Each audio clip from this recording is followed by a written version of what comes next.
Good evening and welcome to Monroe Central Football 2005. Tonight's season opener finds the Seminoles on the road at Old Washington opposing the Buckeye Trail Warriors.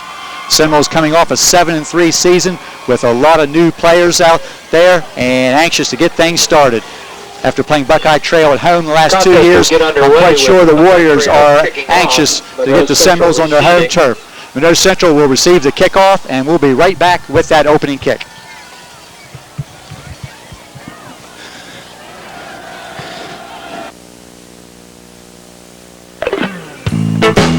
Be a winner. Catch a great deal on a new or pre-owned car or truck at Knowlton Ford. Look at the selection in the lot or let them use their locator service to find exactly what you want. Knowltons have served Monroe County with quality Ford parts and service for 4 generations. And there's still a home light dealer offering sales, service, and parts. So why not let Mike help you reach your goal when it comes to your next vehicle? Be a winner. Shop Knowlton Ford.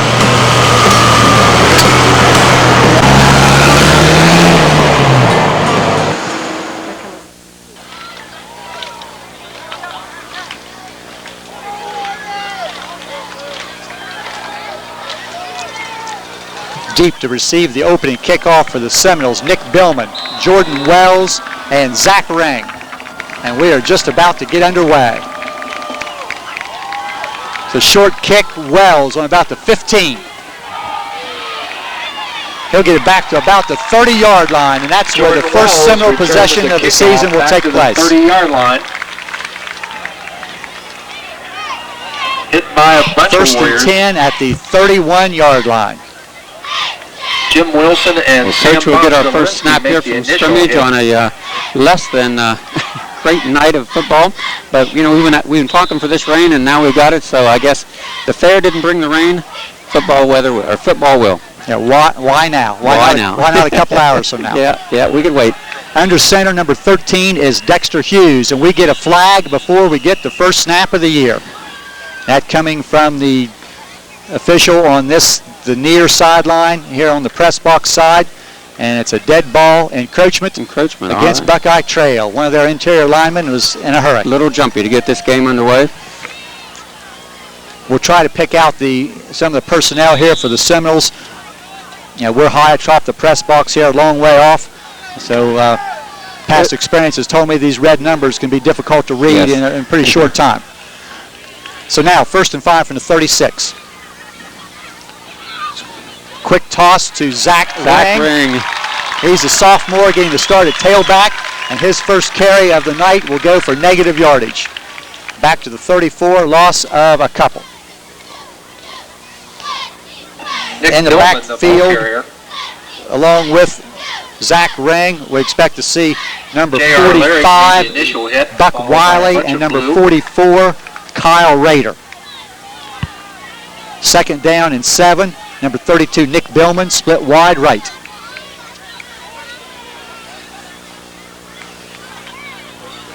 Hughes looks for his first pass of the year. Going deep, ball hanging up for a long time. Billman trying to adjust, unable to do so. Ball seemed to fly toward the outside, and Billman turned inside. Just a little bit of a waffle pass. I'll tell you one thing about this, Coach, is the rain may soften up the field. I was out on it early, and it's just pretty hard. The wetness will help that part of it. As you can tell from our pictures, or we'll be able to tell as we go here, you know, the field's not in very good shape. There are a lot of barren brown spots here. My understanding is that they didn't come in and reseed the bad spots until like the 1st of July this year. We know how much rain we've had since then. You know what happened then. 3rd down and about 7. Hughes in the shotgun. Quick out. Incomplete pass intended on the far side for... Pass intended for Nick Billman. I believe that's Nick Matthews. Nick Billman. Incomplete. Incompletion will bring up 4th Seminoles down. 3 plays and out, and now will be forced to punt on 4th and 7. Pass would have been short of the first down with Clay Matthews, number 12, there on the defensive status. Clay Matthews. We'll try to get the offensive lineman on the next possession, but one of those offensive linemen, number 76, Stephen Habig, in punt formation. He gets off a low kick about the 35-yard line. Number 22 is J.J. Savage. One of Trail's returning seniors and wide receiver. He'll get across the 45 to about the 47-yard line. Making the stop for the Seminoles, Matt Itchy, number 53. As you may be able to hear the PA man who's glaring very loud right here, and he says Matt Ishii on the tackle. Or something similar to that. Correct. Trail with a sophomore quarterback. He's number 10, Brock Davis. He'll hand off on a dive play. First nothing there. Carry. J.J. Savage. Savage, they say, is the ball carrier. We see Wiley getting up off the pile.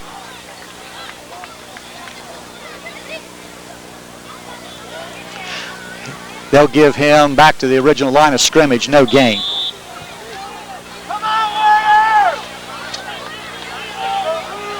The defense played very well last week in the scrimmage against Wheeling Central and Martins Ferry. They'll quick toss it here to number 12, Matthews. He'll turn the corner, and Nick Billman comes up and makes the hit. Monroe Central territory. Not after a gain of about 6 yards for the ball carrier, number 12, Matthews. Little help there from number 24, Torrey Torrey Prickett made the stop for the Seminoles. We see Eddie McConnell coming back Third into down the game. and 4 for the Warriors. And replacing number 64, Kyle Ball Singleton. spotted at the 47-yard line of the Seminoles. Defensive ends are Habig and Knowlton, English, Ishii, and McConnell. Ball's down. Ball's loose and and, we've got and a flag. We've got a loose ball and flags.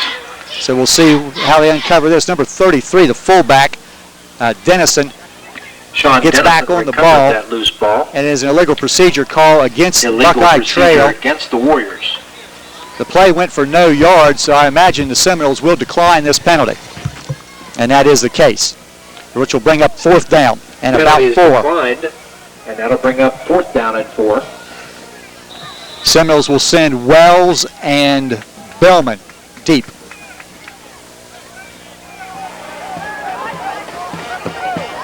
The kicker is their quarterback, number 10, Brock Davis. Brock Davis to We'll punt. keep that in mind later in the game, possible fakes. But he gets a kick away. It's a nice kick. Bellman will take it back about his own 12-yard line. Try to get to his left and be brought down by the first cover man downfield.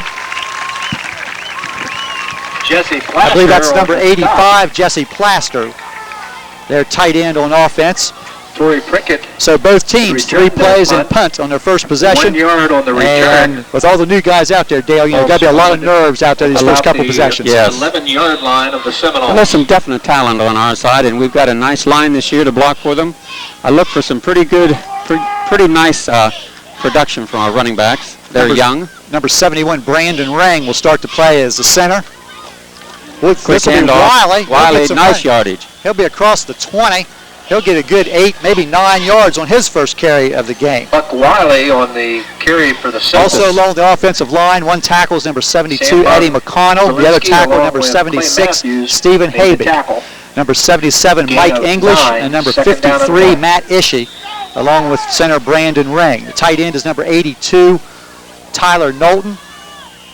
And we're going to get a little confusion on personnel here. And Seminoles will spend a quick And timeout. officials timeout. Still And it's a 8 minutes, Seminole 53 timeout. seconds remaining in the first period. We are scoreless.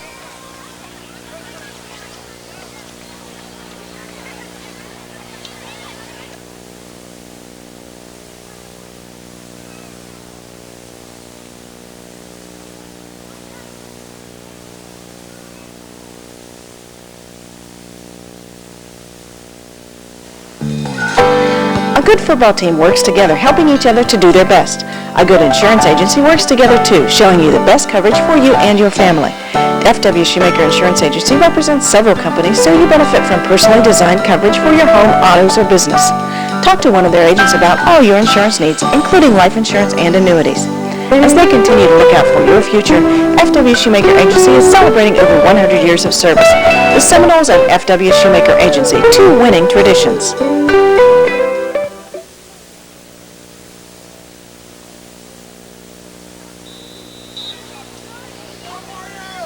Second down and less than 1. Seminoles on their own 21-yard line. Wiley and Ring in the backfield. Dive play straight ahead. I believe that is Zach Ring, and he has the season's first down. Wiley again, the ball carrier. That is Zach Ring.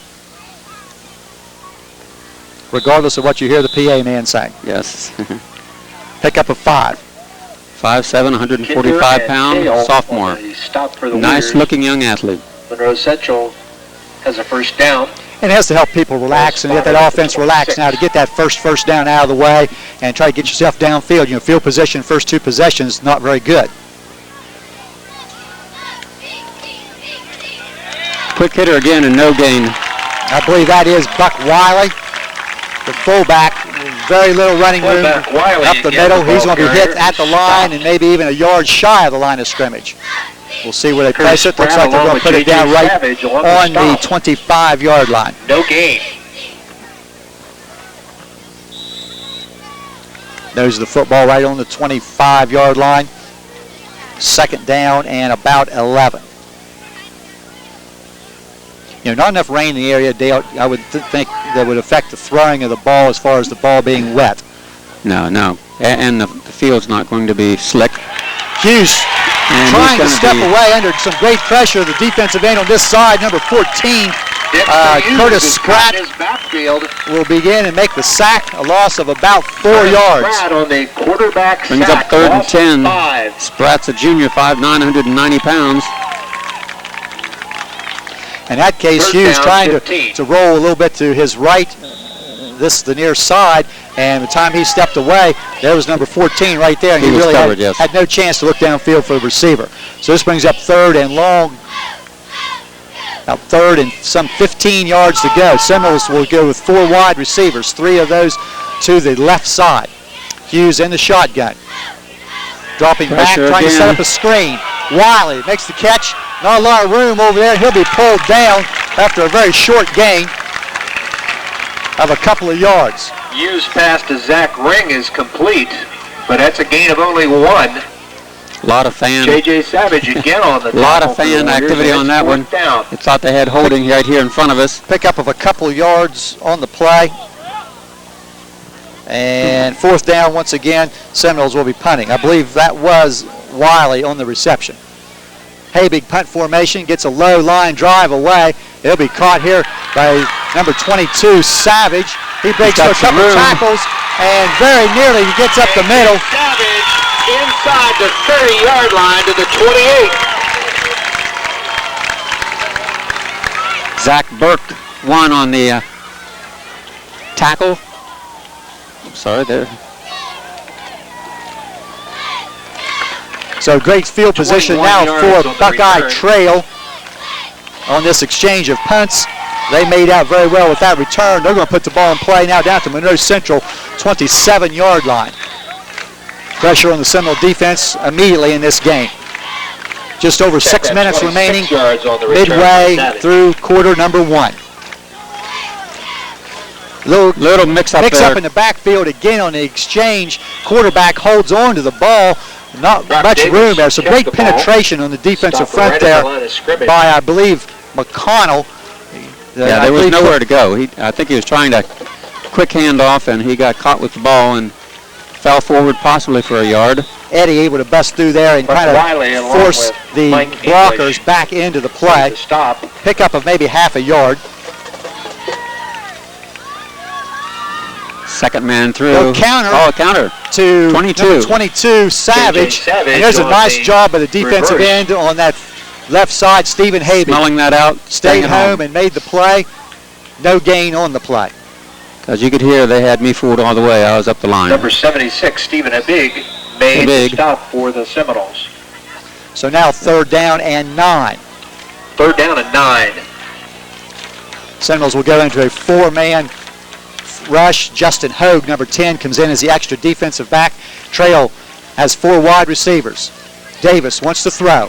Drops the ball. And pays for it. And we'll see who got on the ball. Official Butch Minkemeyer comes in and signals 4th down. But Brock Davis is on it. The Warriors maintain possession, but it's 4th down and about a loss 19. On the play back to about the 34-yard line. Loss of some 7 yards in. Looked like the ball just fell out of the quarterback's hands. Yeah, and it was a costly move because I believe it was number 73, McConnell fell on him. Number 72, Eddie McConnell. Trail now in punt formation. Remember, this is the quarterback in punt formation. They're going to try to pin the Seminoles deep. This kick down the middle. Deep men will let it go. It will bounce and get into the end zone.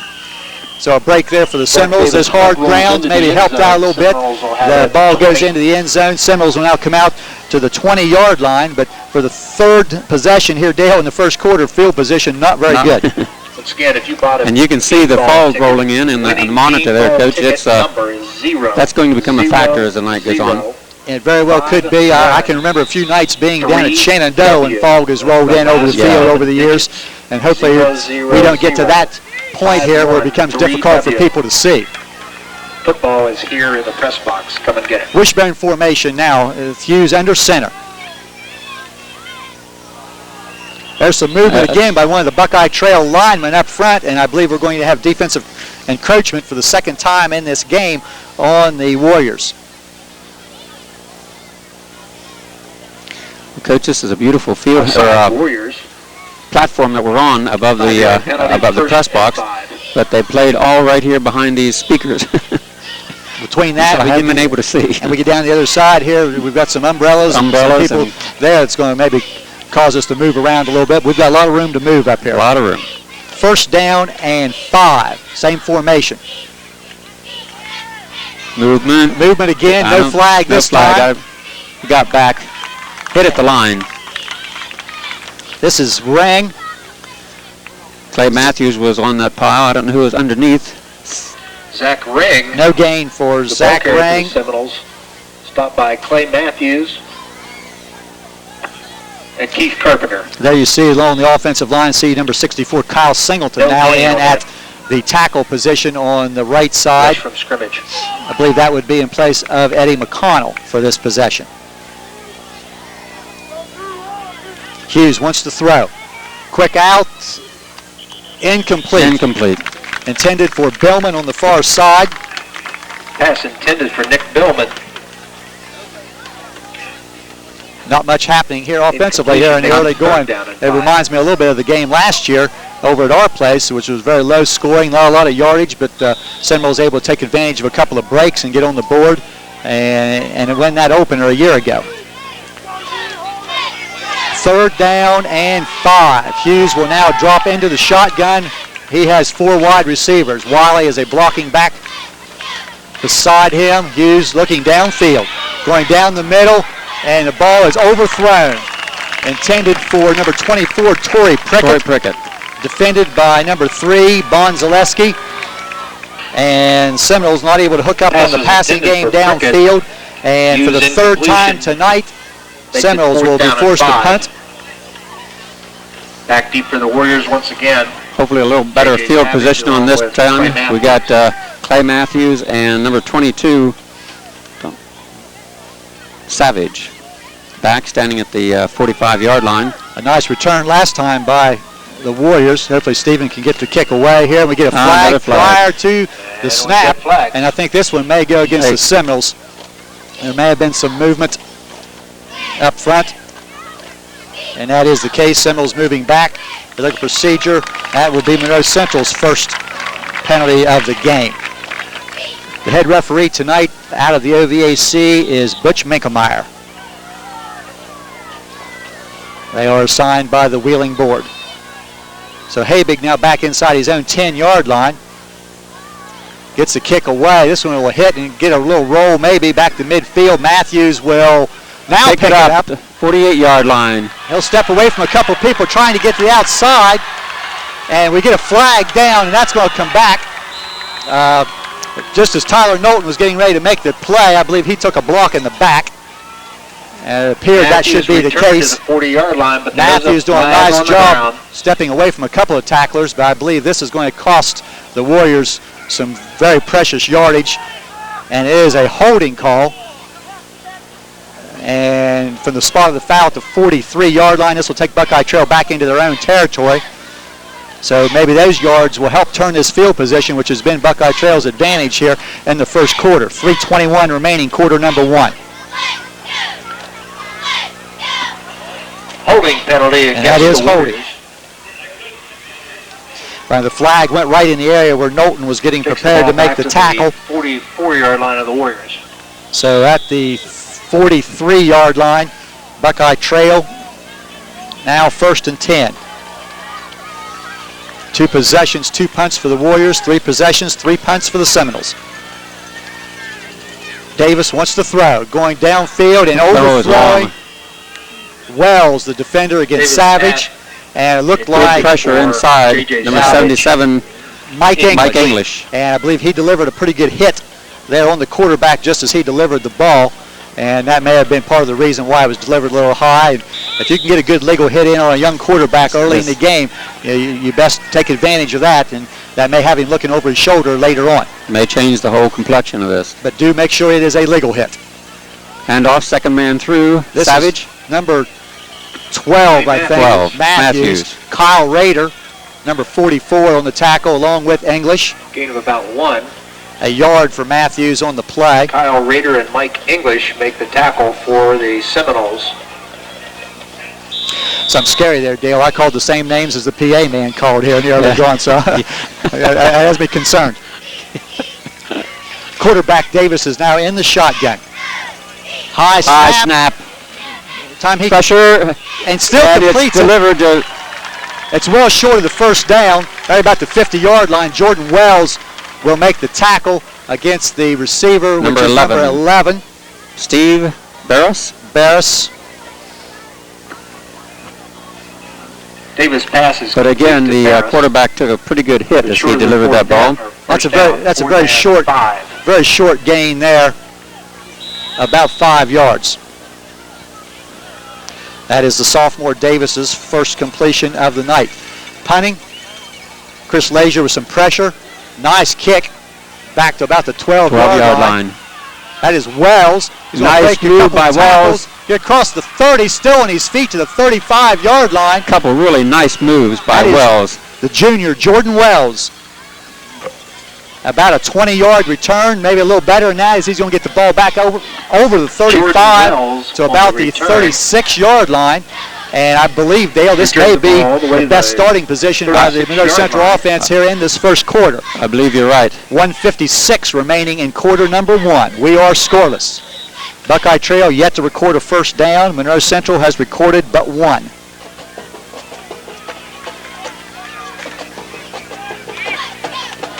Double tight end, wishbone formation. Second man through again. Nice hole. Run on some speed. Zach Ring, 40, 30-yard line. Big first down, Zach Ring. Big play. And Dale, that's what he brings to the game. Zach Ring. They gave him a little seam, a little hole, and he's through it. Nice job. Tackled by Sam Bonzalinski. 33 yards for Zach Ring. Nice blocking from this side of the line. When the Seminoles go to that double tight end formation, as they were that time, along with number 82 at one tight end, number 85, Chris Leisure will be in at the other. And we see now the Seminoles looks like, personnel maybe not what they wanted in the field. Leisure now has a lineup at a wing back. This will be Rader. I believe his first carry. Kyle Rader, another sophomore. He's going to get back to about the line of scrimmage. Looked like Seminoles may have been crossed up a little bit and maybe did not have the exact personnel on the field. And you've got different people with different packages here in the first game of the year. It's a little bit tough to get people in the right spots. Kyle Spratt made the stop. No gain on that last play. So line of scrimmage still the 31, 32-yard line. We're inside a minute remaining, quarter number 1. Hughes shotgun, 2nd and 10. Looking downfield, cross and intercepted. That is number 11, Barris. He stepped in front. He's still on his feet. And he's going to be across the 45 near right at the 50-yard line. Well, what a strong run there by number 11, Steve Barris, who made that interception. A nice job stepping in front as the ball is delivered. Steve Barris picked off that pass by Dexter Hughes. And after the long run, the guy was able to give Monroe Central a little advantage in the field position battle here in the first quarter. The interception now by the Warriors and the return back to the 50-yard line, the game's first turnover, and the Warriors back in good shape with 35 seconds remaining in the quarter. And Barris, number 11, sophomore, 5'9", 150, so it's kind of the game of the sophomores here. Thought we had things going there with the nice run by Ring. If this is a running play, this will in all likelihood be the final play of period number 1. It looked like on the return that we should have had the return man stopped a couple of times there, but he's able to stay on his feet and get back upfield then. Another sophomore, as you said, 5'9", 150, so running real hard. Again, some problems in the backfield there. It looks like the Seminole defensive line is really getting some penetration. That's English, the tackle on this side. Knowlton is the backfield defensive end. Mike English and a bunch of Seminoles. And it's going to lose. Looks like issue the nose guard, but they're getting some good penetration there, and they'll lose a yard. But that's a couple of times tonight we've seen that happen. We're not going to get this one off, I don't believe, unless they hurry. Less than 5, and they will get the play off. They will try to run the option. And they shouldn't have. And Stephen Habig will make that play from the defensive end position on the quarterback. Once again, Brock is That's going to be a loss of about 6 yards, and that brings us to the end of first quarter. Defensive domination by both teams so far. We are scoreless after 1 period. And we still have no score.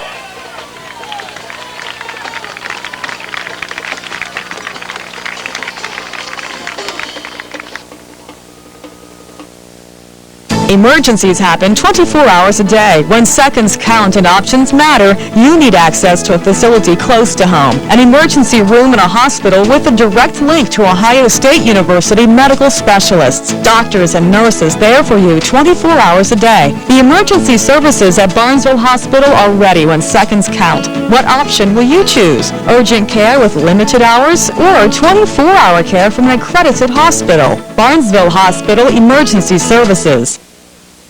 Doane Ford and Lincoln Mercury announced the extension of employee pricing now through September 6th.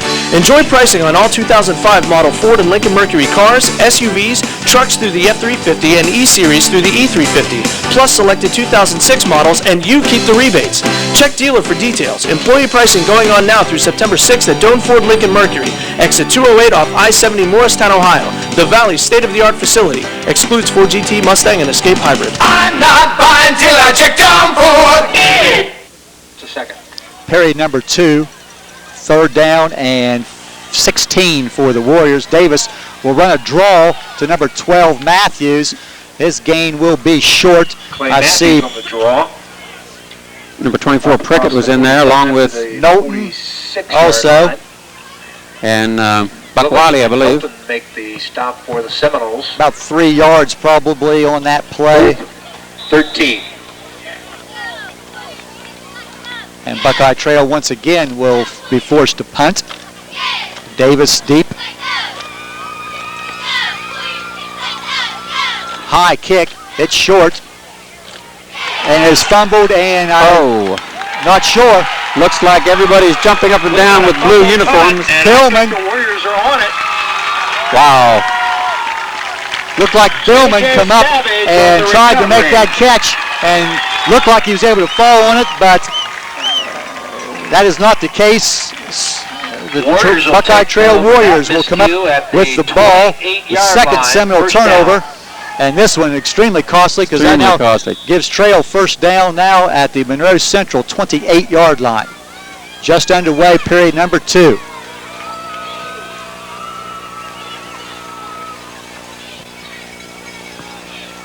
Davis wants to throw. He's going to throw the fade downfield. And this may be picked off, and it is. Interception. That's Nick Billman. Nick Billman. Got it right back. Little reprieve for number 32, Billman. And that has to make the kid feel good. You know, he just fumbled the punt, and able to get it right back. Does a nice job. Seminoles take over. Not quite as good field position, but we'll take it. Well, exactly, but you feel a lot better when you have the football. Yes, exactly. And Seminole's been down their own end of the field here for the majority of the snaps in this game. 5.5. And just outside the 5-yard line. So not the place on the field you want to make another mistake.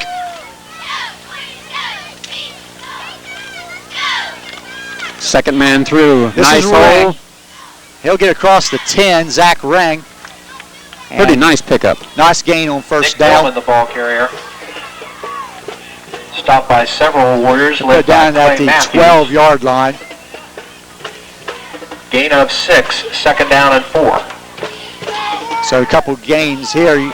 If you can get a first down or two and get yourself out of the hole. Get yourself out of the hole. Don't start 3 and out and then have to punt out of here and get back, in field position game again. Second down and 4. Again, 2 tight ends.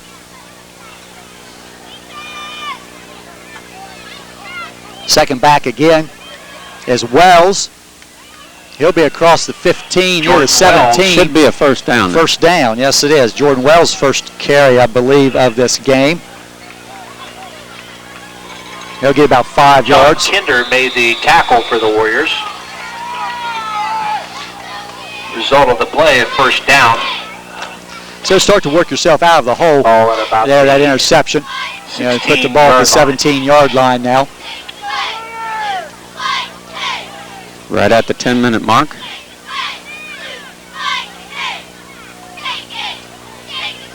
Second man again, Ring, and he's caught in the backfield. Zach Ring is dropped in the backfield. This will be a loss on the play. Somebody coming through the middle there, number 22. Came through untouched, and will drop Zach Ring back at the 12-yard line. Loss of about 5. Only takes one play. Then, when you get your little momentum going with the first down, to get you back on your heels now. And second and 15 may force the Seminoles to go back to the air.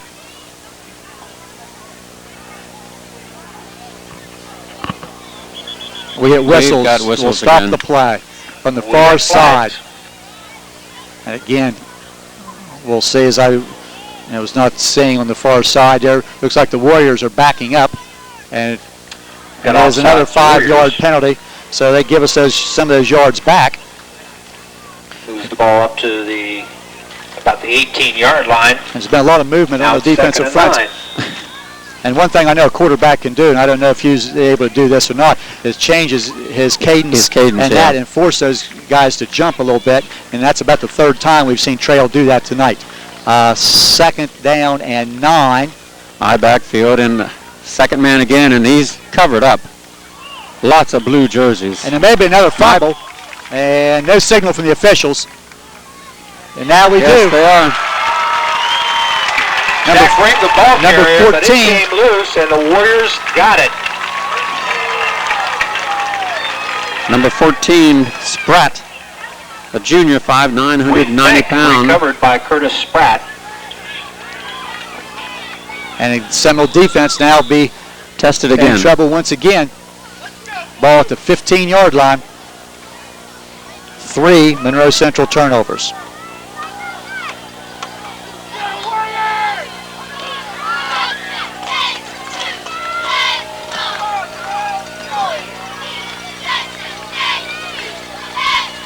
They'll toss. This is number 22, Savage, trying to get outside. Gets a nice block. J.J. Savage down inside the 10. Raider brought him down. Raider will make the play. Number 56, I think, made that block out there. It was a good block out there by J.R. Larrick. He's another sophomore. Trail has about 6 or 7 sophomores that will be playing quite a bit in this game. So put the ball at the 9-yard line. 3rd down and 4. They'll toss other side. Matthews gets away from the tackle in the backfield, turns the corner. He's near the goal line. They'll mark him out of bounds. Out of bounds at the 1. About the 1. He's down to the My goodness. 1-yard line or closer. Looked like we had him in the backfield, and pretty nice spurt of speed. A missed tackle, and then once he was able to get outside, and he showed some good speed. Some good speed, yes. And another first down. And that, I believe, is Buckeye Trail's first down of the game. But more important from their standpoint is that gives them first and goal at the 1-yard line. And a chance to get the game's first score. They'll give it to Savage. Savage. And he'll be in the end zone.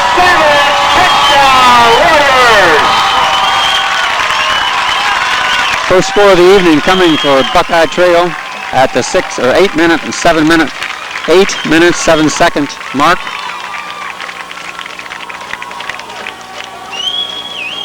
So far been a game of field position and mistakes. And especially when you make those mistakes, when you have the poor field position, you usually end up paying for it. And that time the Seminoles, turning it over 3 times. And that's just the thing you don't want with a young squad.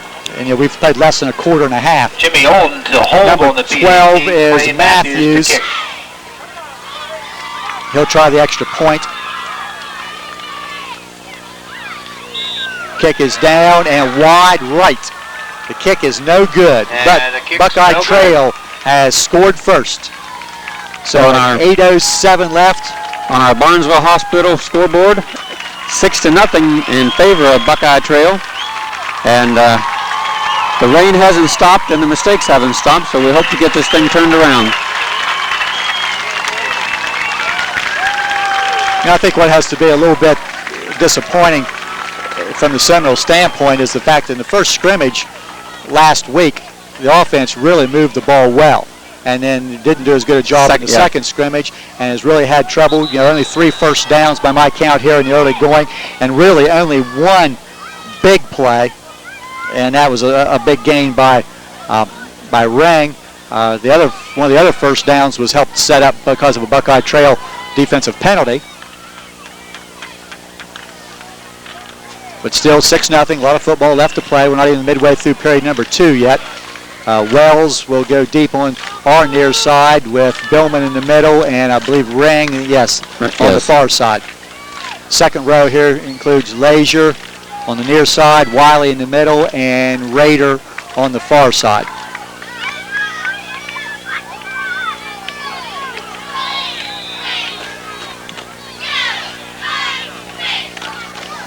Kick short, and Bellman will pick it up at the 23-yard line. Got some room up the middle. Gets out about the 40-yard line. Nick Billman. It looked like it was going to be a problem there. Short kickoff looked like some communication problems between the back line and the middle line. Yes. But Billman able to pick the ball up and get back out to the 40-yard line.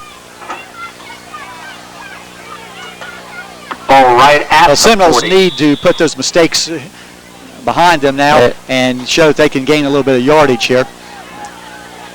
Yeah, it's a long evening, and 6-0 is not the end of the ball game.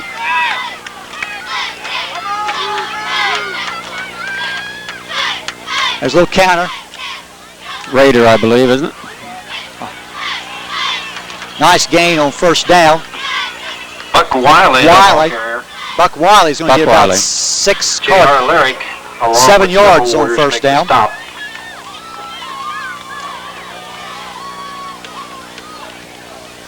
Little counter play to the fullback there.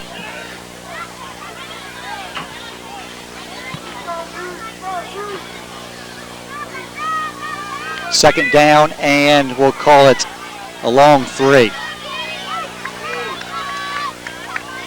Slot formation left, backs in the eye. Toss. Right side, Ring. Oh, ball's loose. Zach Ring still can't. Another turnover. The Warriors. The ball's loose, and the Warriors got it again. This is becoming unbelievable, Dale. Sam Bonzelinski recovers the football. And once the ball got on the ground, just squirting around, hard to pick up at that point.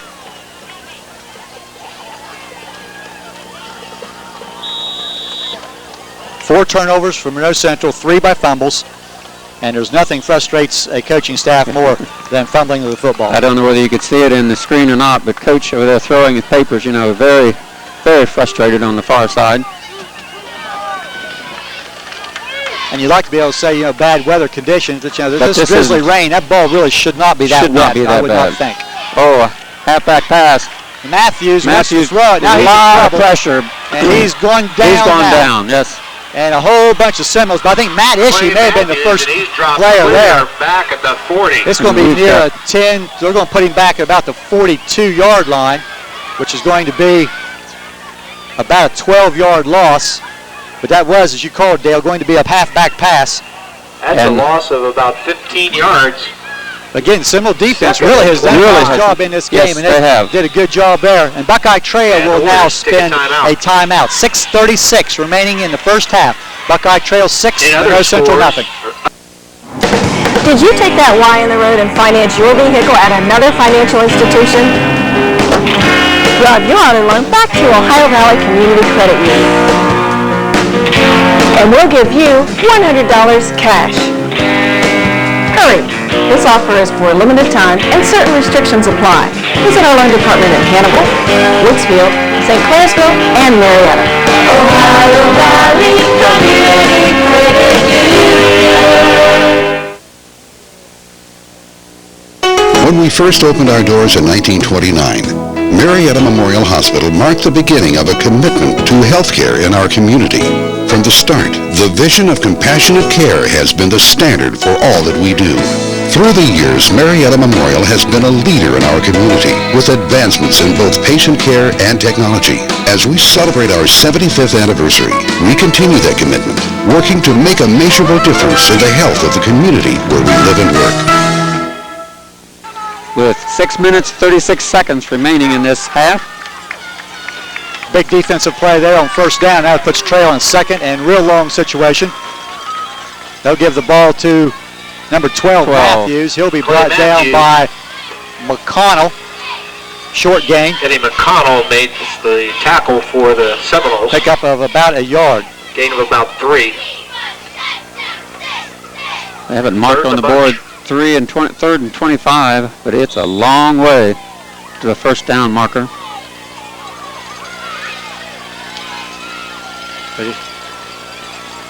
See where Trail goes and puts the ball in the air. They will attempt that. Davis is going to go across straight the over middle. And the ball's going to be caught well short of the first down by number 22, Savage. I think that was Hogue on the play. Yes, number 10, Hogue. About a 10-yard pickup.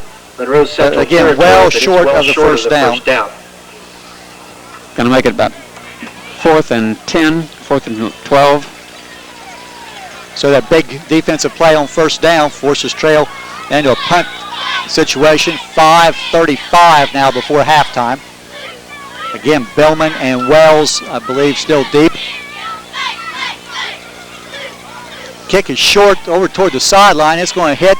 Bellman will pick it up at about the 15 and be dropped immediately. Well, we're not quite to halftime yet, Dale, but I tell you, Buckeye Trail has been the aggressor in this game thus far. They've done a nice job. Bellman is tackled immediately by J.J. Savage.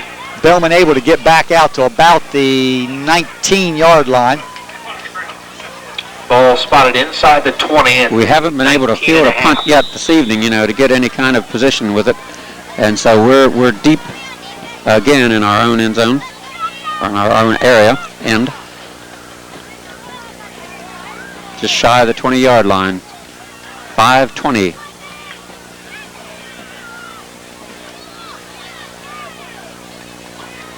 Second man through. And nowhere to go. Nowhere. Blue jerseys everywhere.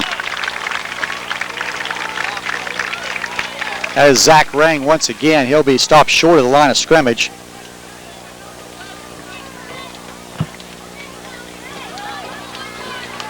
Zach Ring was stopped immediately. That is at least 6 plays by my count that went for negative yardage, and a couple or 3 more that went for 0 yards for the Seminoles offensively here in the first half. No gain, 2nd and 10. They'll say no gain, put Ring back at about the original line of scrimmage, which is about the 18, 19-yard line. Hughes will now go to the shotgun. Tries to get an out, and this ball incomplete on the far side. Pass intended for Nick Billman. That's Billman, incomplete. Seminoles just 1 of 7 throwing the ball in the early going. Barris and Savage on the defense for the Warriors. 4:32 now before halftime. 3rd down and 10. And the fog keeps rolling in more and more, Dale. And the mist just continues. Again, the shotgun formation.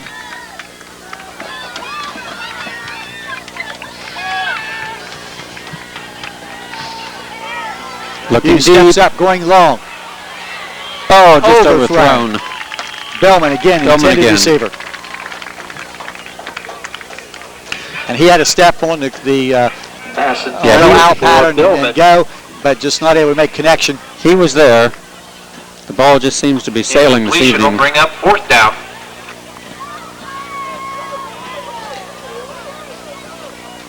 Still in this first half, 4 minutes, 26 seconds, 6-0 in favor of Trail.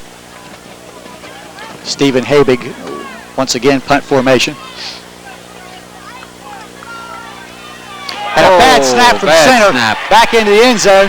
But Habig will just kick it out of the end zone and take the safety.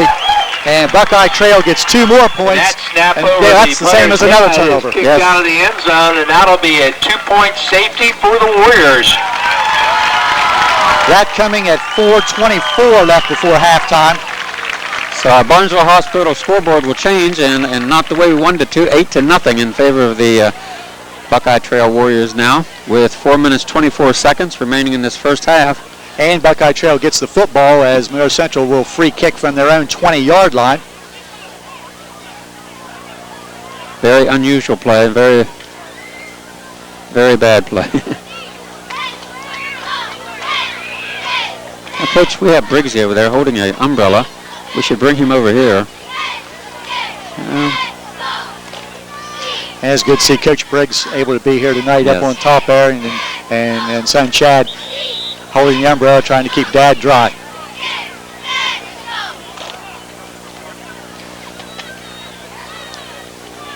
So now the Seminoles from their own 20-yard line will put the ball in via a free kick. We'll see how they do this. Looks like they will go with the placement, which you have the option of either punting or kicking the ball. Chris Lazier, number 85, will put the ball in play by kicking off from the 20-yard line.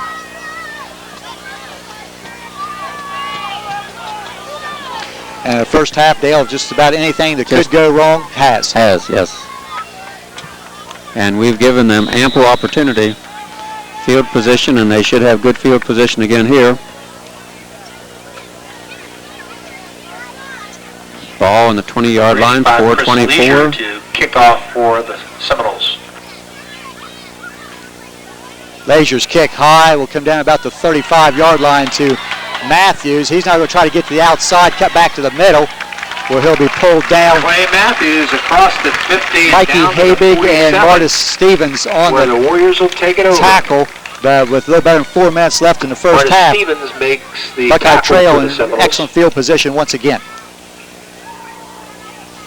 And what that safety does too, Dale, is that puts the pressure on as far as the extra points should the Seminoles score here at sometime here later in the game. Now at 8-0, provided they can keep Trail off the scoreboard, it forces the Seminoles to have to go for two. After their touchdown. Changes the whole complexion here. But now defense. Again, that quick handoff, but Sean Dennison. That's the fullback, number 33, Dennison. He's down to the 45-yard line. Like Prickett and Rader in the area of the tackle, pickup of a couple of yards. Torrey Prickett made the tackle. The line with good penetration down in. 9. As it gets dark here too, Dale, I'm starting to notice one other thing here. We have no lights up here. We're behind the line of the lights.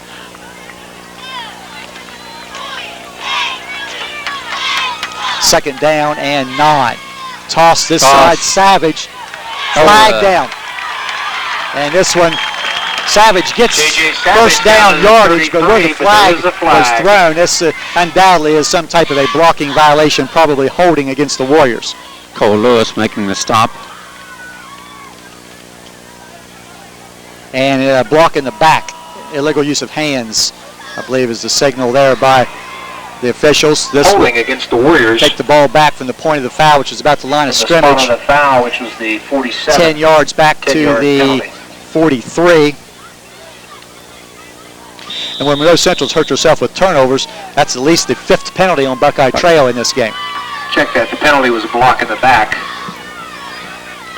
So that puts Buckeye Trail into a long yardage situation. But with an 8-0 lead, they may not feel the need to go to the air here right away. They'll run the ball straight ahead. Keeper, quarterback. I see Knowlton. Knowlton is right there. Along with Brock Davis, the ball Rader. And it was Davis. Again, some trouble making that handoff several times on that Now dive Reader play. on the stop. No gain. Looks like a loss of 1. 3rd down and 19.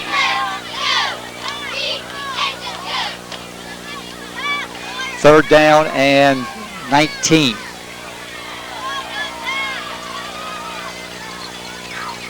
And they will throw. Some pressure, ball thrown up in the air, and there's nobody there on the far side. And it's trying to get number 12, Matthews, I believe, on a pattern out of the backfield. Some pretty good pressure there by the Seminoles. Pass is incomplete. So incomplete pass. And it's 4th down. And the Seminole defense has done a good job once again.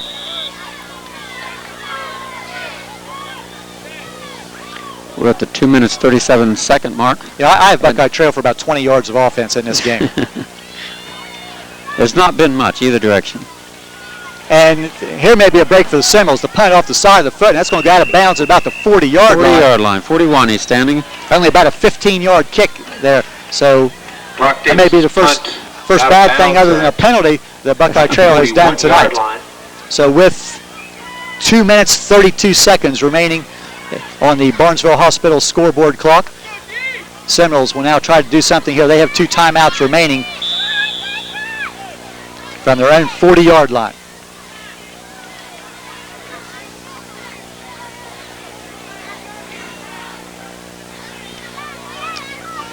Seminoles kind of late getting out of the huddle now.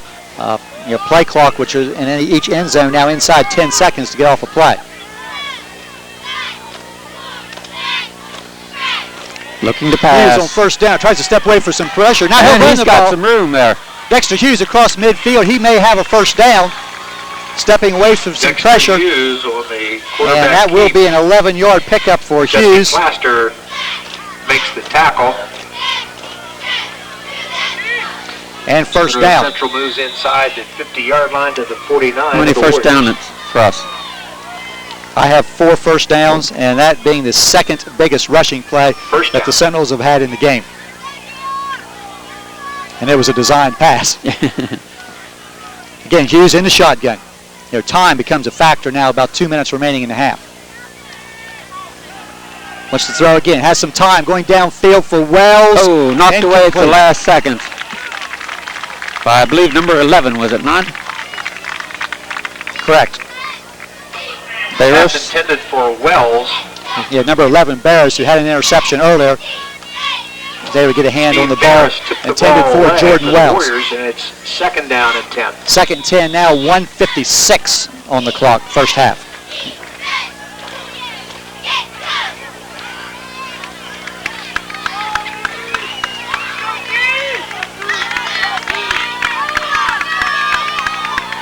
Again, some late adjustment here by the Seminoles in their formation, but they still have time to get this off. Hughes across the middle. Had Knowlton across the middle and also Ring behind him, and pass is intended incomplete. For Zach Ring. Not sure who the intended receiver would have been on that play. But trying to get some people down in the middle of the field, which looks like could be open, but just not able to make connections. Now 3rd and 10.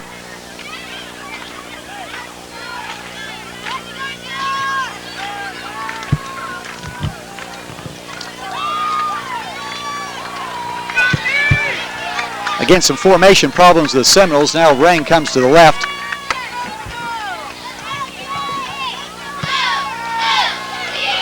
Hughes tries to step away that time. Not going to get away this time. Was no hole there. This will be a loss of some 5 or 6 yards. Down. And Hughes a little slow getting up. He took quite a hit.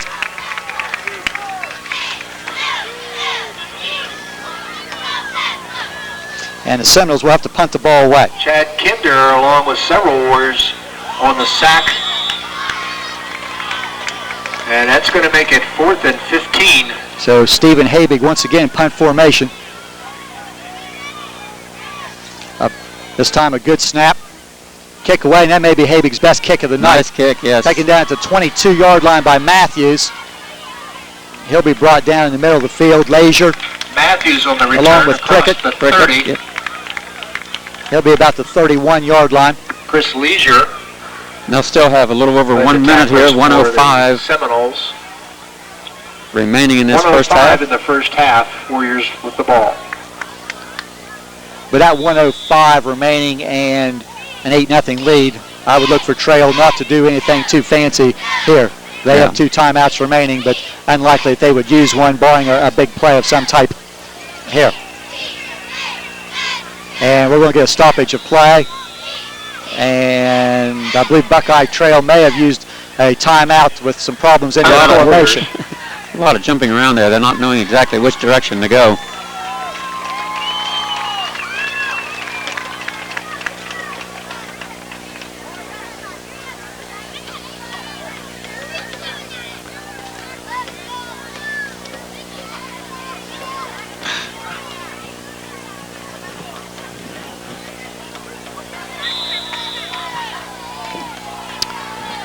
.105 left before halftime on the Barnesville Hospital scoreboard clock.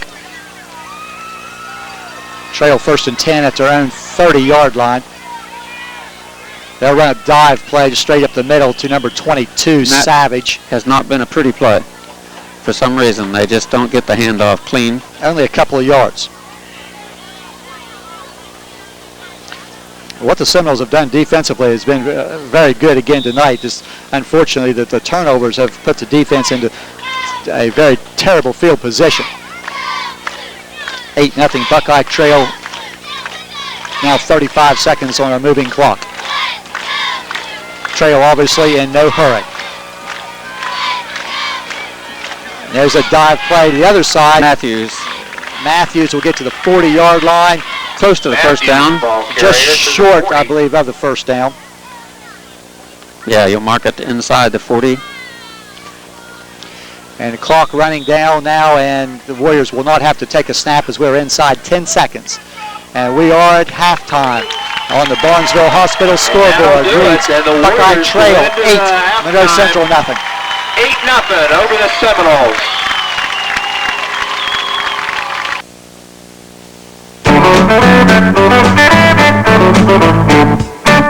Green Acres is the place to go. Garden tilling or grass to mow. Showroom spread out so far and wide. Come and see all our four-wheel rides. Ah, the steels are what you've got to see. Chainsawing or attacking weeds. Lawn Boy and Toro are sold here too. Models for all the work you need to do. Great advice. Good price. Service repairs. Extra care. Save a buck. You're really in luck. Green Acres, we are there.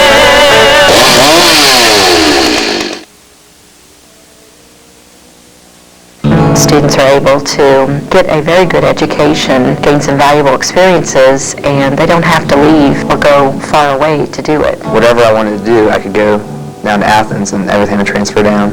So not only is it close to home, it's a decent price. Small classrooms and a friendly atmosphere. It just makes for a great place to start or even go all the way with the whole degree.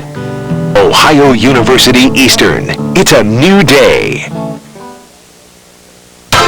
No matter what size you are, maybe it's time to transform your physique. For your convenience, Transforming Physiques is open all day, 8 a.m. to 8 p.m., Monday through Thursday, Fridays till 7, and Saturday 9 to 3. Take advantage of free weights and heavy-duty workout equipment.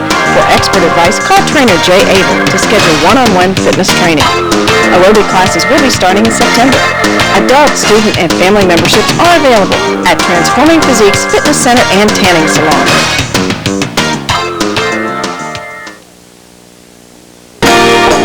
The Woodsfield Clinic, a division of Wheeling Hospital, opened recently with familiar and friendly faces in the office. Joan and Jamie know our area and many of the patients, which is a huge asset to the clinic. Dr. Charles D'Annunzio brings 30 years of healthcare experience and is focused on the needs of a rural practice. The Woodsfield Clinic will be expanding to 5 days a week starting September 6th to meet community needs. We are here because you ask us to be. A division of Wheeling Hospital, finding solutions, serving with care. McDonald's of Woodsville is not just great food and lots of fun, it's a vital part of our community. Pearl and Dell believe in supporting our kids. That's why McDonald's is proud to be the exclusive halftime sponsor for the Monroe Central Seminoles. And proud to offer 24-hour drive-through service. McDonald's food whenever you're hungry. This is the receiver of the Woodsfield Redskins, and I'm loving it. Stop by and try McDonald's latest chicken premium sandwiches. We're loving it. So before or after the big game, celebrate at McDonald's.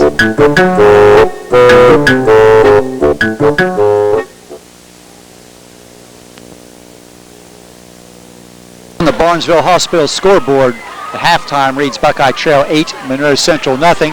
As we prepare to start half number 2, the Warriors will get the ball first. And interesting, at halftime, Buckeye Trail just 28 total yards after a couple big losing plays. 28 yards and 24 plays, just 1 first down. Seminoles with 57 yards and 27 plays, just 4 first downs. The big difference of the game, 4 Monroe Central turnovers, just 1 for Buckeye Trail, plus what amounts to a 5th turnover and a bad snap that resulted in a safety. And really, Dale, it's been a strange half. And among many things that may have been said at halftime, that really the Seminoles probably fortunate to only be down 8-0. Yes. I mean, we gave them every chance that we could. Hopefully, we come out in the second half. You know, we got over the butterflies, and you know, you can't afford those kinds of mistakes in any game, but especially, you know, your home opener with a lot of young kids. And I think mistakes is one thing you hope to stay away from there. You know, who settles into a game first, you know, usually comes out in an opener. Buckeye Trail gets the advantage of playing at home. But you know, I'm sure they're not real happy. Their coach, Randy Thompson, the fact that they've only scored 1 touchdown thus far because they've had several opportunities. Chris Lazier will kick off to start half number 2. That's a good kick. It's going to go back inside the 10. Matthews back about his own 5-yard line. Torrey Prickett, the first man for a second, and then he's going to slowed him up enough to. Matthews returns the kick all the way back to the 23-yard line. Number 34 is Mikey Habig on the play down at the 23-yard line. Made the stop for the Seminoles. Mikey Habig or Mickey Habig, yes. Whichever you prefer. But a good job by a freshman getting down on special teams, making a play. But as you said, Torrey Prickett kind of slowed him down. Slowed him down a little bit there. So maybe the Warriors can start making some mistakes deep in their own territory here in the second half. They'll start at their own 23-yard line. Toss. And look at that. There's a great play in the backfield by Torrey Prickett. 24. And another big loss by the Trail offense. This is all the way back to the 15-yard line. Back at the 15-yard line. Prickett on the tackle. Loss of some 8 yards. The ball carrier shot through there, and Matthews had no chance at all. Prickett doing a great job. That's about 3 big losses the Buckeye Trail has had offensively in the game. Seminoles, need to make another big play. Straight ahead. That is Matthews again. He'll get most of the yardage back. Matthews. He's just short of the 20, about the 18-yard line. Number 72, Eddie McConnell. Give him about 5 yards back. Gain of about 3. 3rd and 14. But big third down play here in the early stages of the third quarter. Don't know whether people can hear the announcer or not, but you and he have not agreed all night, Coach. Yeah, I'm not sure about the fans on the far side, but I can hear him very well. We get a flag before the ball can be snapped, and illegal substitution. And we've got a call against Buckeye Trail. Substitution against the Warriors.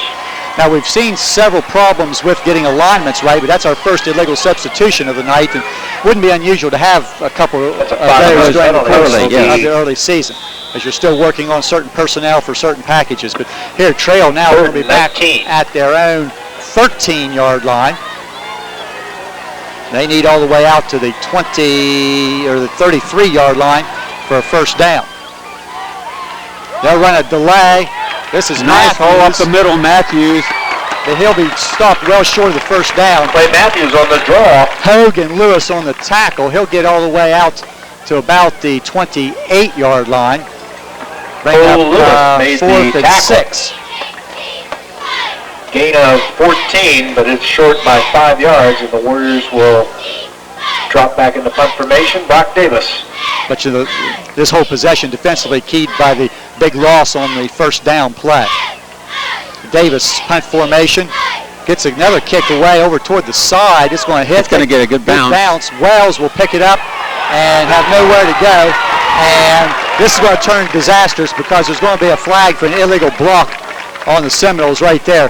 As Wells tried to come up there, someone threw a block in the back, and that was flagged. So that's going to cost the Seminoles another 10 yards. There is a penalty. And they'll start this possession back about the own, It's a block in the back 35-yard line. Against the Seminoles. Now, penalties, one thing that has not been a problem for the Seminoles thus far. I have that as only their second penalty of the game. But, that's... We get a break here. We'll have to go over those first half. At 10 very... That's it's an amazing half of football. Well, to be down 8-0 and while giving up only about 28 yards of offense, and having about twice that yourself, the Seminoles will now start at their own 35-yard line for their first possession of half number 2. Quick hit. And a pretty nice hole. First man, some good ball handling work there. Raider gets across the 40 to about the 42-yard line, pickup of some 6 yards on first down. The tackle. Kyle Raider, 6'1", 192, only a sophomore. But the Seminoles really need to get some ground game established here because they've not been able to run the ball well at all in the game. Second down and 4.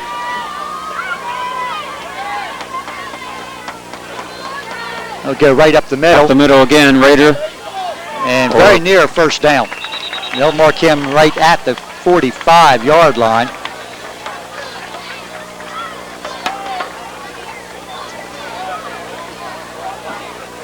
Kyle Raider, 2 straight carries, running hard, and I think we're going to get a measurement here. Got a measurement for a first down. Looks like it might be just short. And our first measurement, I think, of the night. We get a chance here. We're pretty much straight on here, so we get a chance to get a good look at that. And it's going to be very close. It's just going to be a matter of inches either way as they put the sticks down. And Butch Minkemeyer says first down Seminoles.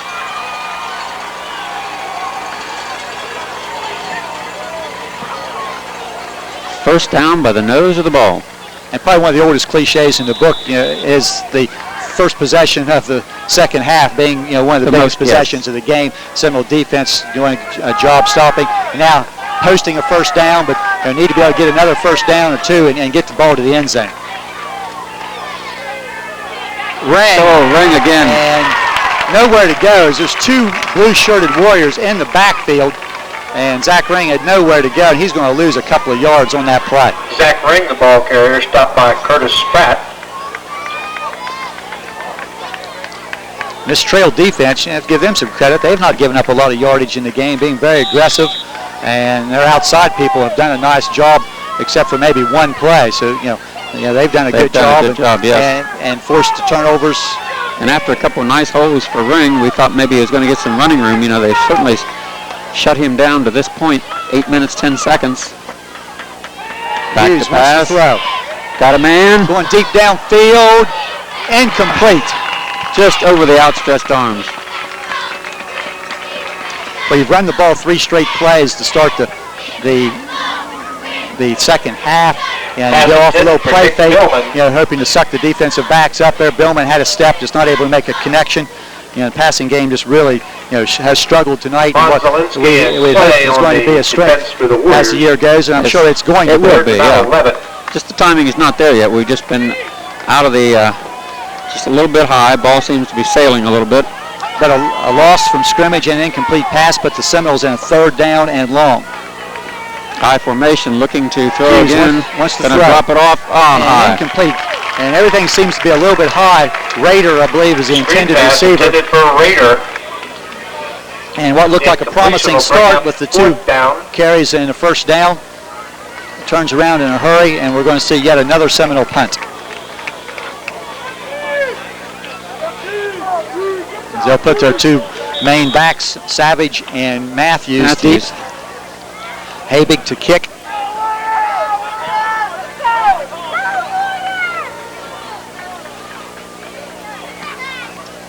And a good kick back to about the 20-yard line. This is Matthews. Side steps, keeps his feet moving. I'll tell you, he's done a nice job on a couple of returns. It's been very, very difficult to bring down. And he'll be back to about the 39-yard line for Buckeye Trail to start their next possession. I think Matthews moved in from a wide receiver spot last year to tailback this year. As you might remember, Buckeye Trail last year had a running back in Aaron Carpenter that rushed for 1,000 yards and caught passes for another 500, and a quarterback in Kyle Carpenter that threw for almost 2,000 yards. So they lost a lot of offense they're trying to replace. Again, a quick handoff, and they did gain 2 or 3. Dennison, we've not seen a lot out of him as the fullback, number 33. Rader, Wiley, among the others on the tackle. Pickup of 2. Make it out to about the 43-yard line. Habig and Wiley on the stop for the Seminoles. 3rd down and 7.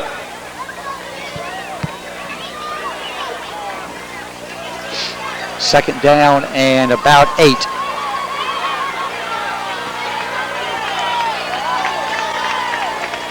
Run the option. Quarterback just gets the pitch away, and Matthews does a nice job cutting upfield. He'll be just short of the first down, about 5 yards. Cole Lewis on the stop right here in front of the bench for the Warriors. Cole Lewis on the stop for the Again, defensive end on. It's going to be 3rd down and 2. On our near side is Habig, number 76, and he came down hard on the quarterback and forced him to pitch the ball in a hurry. But the back Matthews able to turn up and get positive yardage, about 5 yards. 3rd and 2. We really haven't seen Buckeye Trail in a lot of 3rd and short situations in the game. They show a little wishbone look in the backfield. Yeah, double they're tight up end. in the backfield. And Savage will be tripped up, and I don't know. I think he's short of the first down. J.J. Savage. Some good penetration by the interior of the line, and he is short. Going to be short. Wiley on the tackle. They call Buck Wiley on the tackle, but one of the linebackers, I'm sure, making the penetration there and catching Savage by the foot in the backfield, and then he was covered up short of the first down. 4th and a yard. Again, Bellman and Wells will be the deep Seminoles. And we're going to get a whistle from the far side. And I think a trail lineman may have went in his stance and then come up. But I'm not real sure. And that is going to be the case. That's the case. We're looking pretty much straight on there, and I didn't see any movement. And I have Trail now for 7 penalties in the game, and that has to be something that has their coaching staff very upset. So now 4th down and about 6. Low snap. Again, nice kick. Wells will catch it and slip to the ground. Just enough mist and drizzle in the air, Dale. I'm sure the grass, and not real great grass as we look down there. Exactly. Ground so hard underneath. But enough dampness to just not able to get anything to get the cleats into.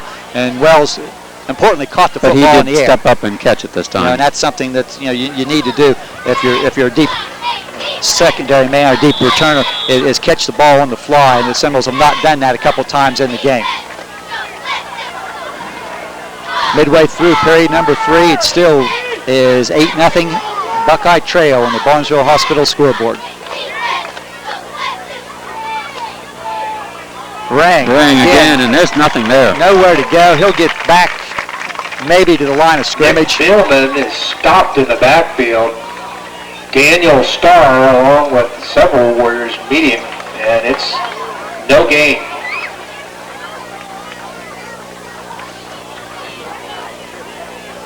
I'm not sure how many times Zach Ring has carried the ball tonight, Dale, and they've called Nick Billman's name practically every time. No gain for Ring. I hope we're not mistaken. I was just thinking. I don't know. 2nd down and 10. Hughes shotgun. Stepping up, some pressure. Lots of pressure. Trying to get the outside, buy some time. Let's throw down. He's on Yes, wide open. Wells. And he's going to walk this one in. Jordan Wells is going to go to the end zone for a touchdown. Call it 74 yards. And just like that, Seminoles are back in the ball game. 2-point conversion coming up. 3-yard touchdown. This is what you were talking about earlier. You know, this forces us into that 2-point conversion, which we might do anyway, but forces you to, if you're going to tie it, to get a 2 points here. I'll tell you what made the play. Well, I'll tell you, I'm a little surprised by this right now, Dale, is that the Seminoles have sent the kicking tee out, and Kyle Singleton's putting on the kicking shoe, and I think that's a mistake right there. It's about to be corrected as the Seminoles will call timeout. That touchdown at 4:42 left in the 3rd quarter, gives the Seminoles a chance to get back in the game. But you have to go for 2, Dale, because if you kick the point and you lose 8-7, you have to go for 2. Yes. So what? You lose 8-7 or 8-6, and the whole ball game is right here. You turn the whole thing around, you tie it up, and But momentum-wise, the touchdown, hopefully the first of maybe 2 or 3 touchdowns by the Seminoles here in the second half. But that coming at 4:42 left, 3rd quarter, 73 yards. Jordan Wells with no one close to him. So our Barnesville scoreboard looking good at 8-6 with the 2-point conversion, I'm sure, coming up here. 4 minutes, 42 seconds, as Coach was saying. And this could turn the whole complexion of the ball game. Well, one thing that happened there, too, Dale, is Hughes stepped up away from traffic and looked like he was going to run the ball, and then he stepped to the outside and spotted a receiver wide open there.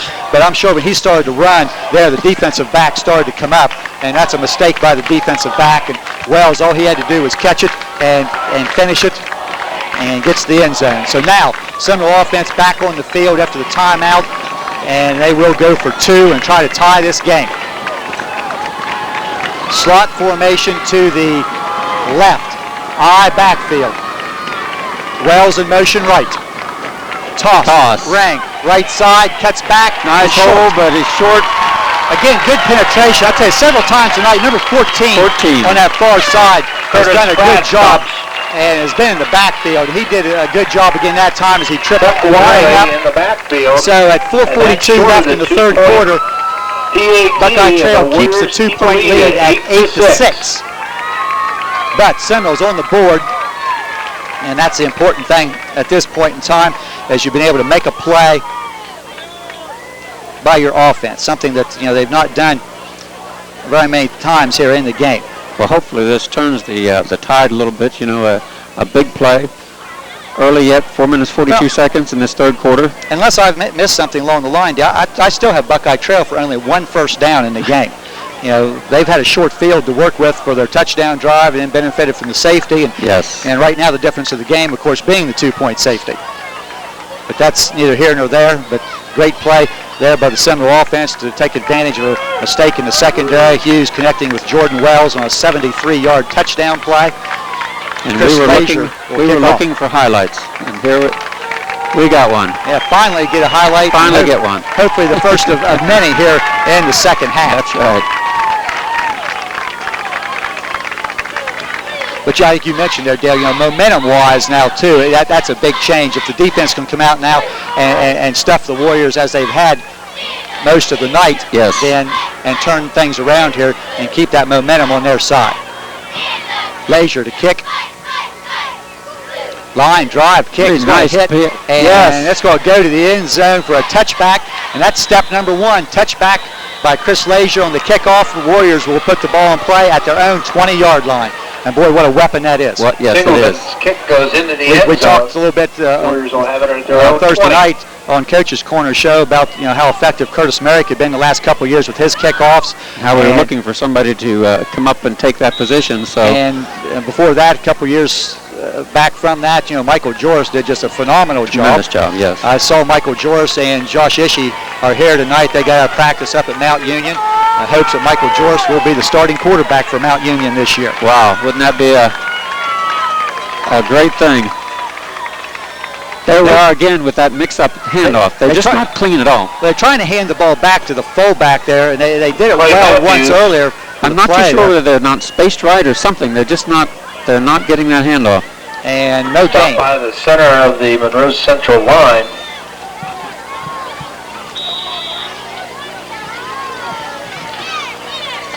But again, what has to worry you here is the speed that a couple of the backs that Buckeye Trail has. Savage, number 22. Savage and Matthews. And Matthews, number 12. But they don't break one here, get some yardage back. But the defense has done a good job of bottling them up thus far. Toss. Try Matthews this way.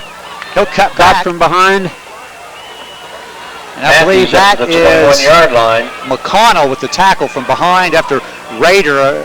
McConnell along with Cameron Tisher make the stop. That's 320 pounds, Eddie McConnell. He's going to tell us about that tackle he made from behind. Pickup of a yard. Great speed there, Eddie.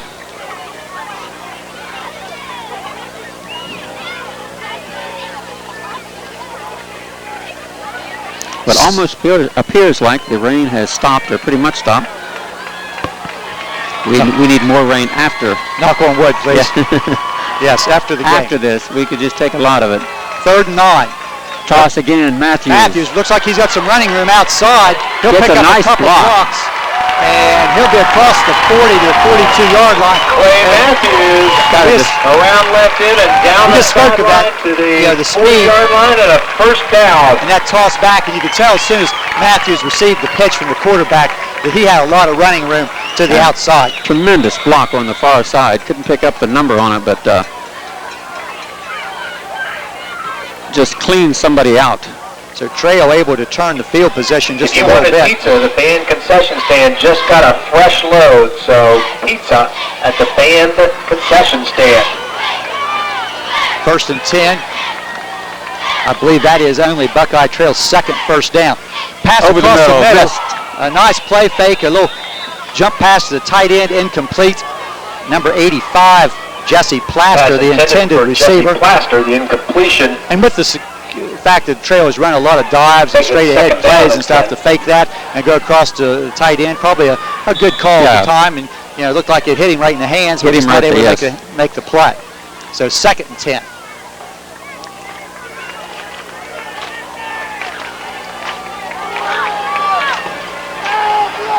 Warriors. A lot of confusion here. With some alignment problems, they finally get a tight end on the right side.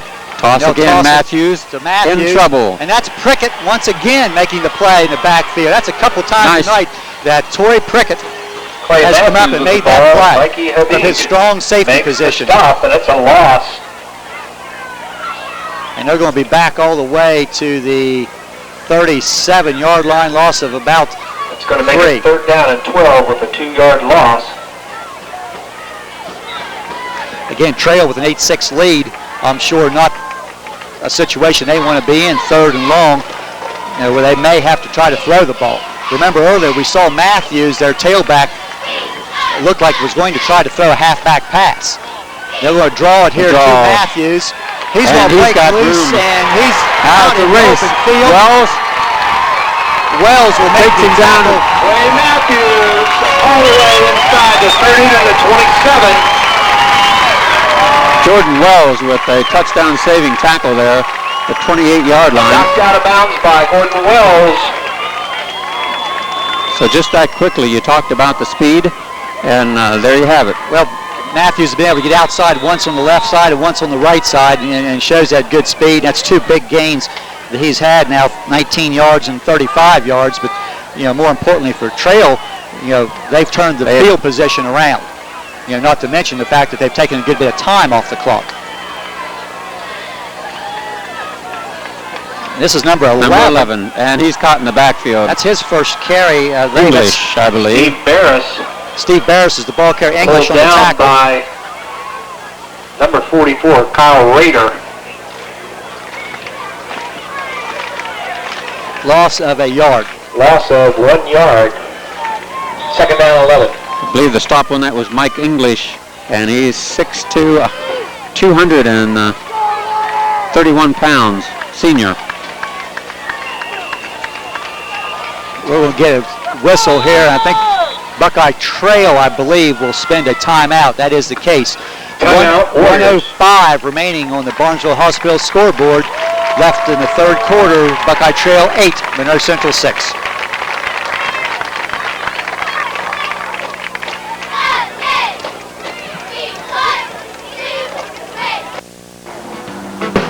If you're around others that smoke, you are at rest. Sitting behind someone who is smoking in a stadium for 3 hours is the same thing as a non-smoker smoking 1 cigarette. Riding in a car with somebody who is smoking with the windows rolled up for 1 hour is the same as a non-smoker smoking 4 cigarettes. And sitting in the non-smoking section of a restaurant is just like smoking 1.5 cigarettes. Your choice leaves us no choice. To learn how to protect yourself and others from secondhand smoke, call Monroe County Tobacco Use Prevention and Control at 472-1677.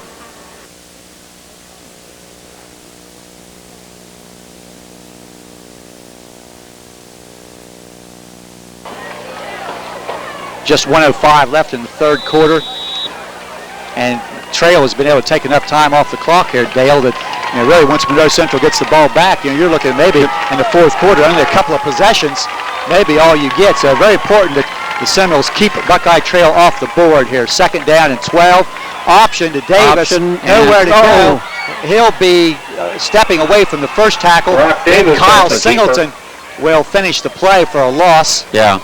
Hebig had him, he slipped away, and then kind of ran into his own man there, and back at the 33-yard line.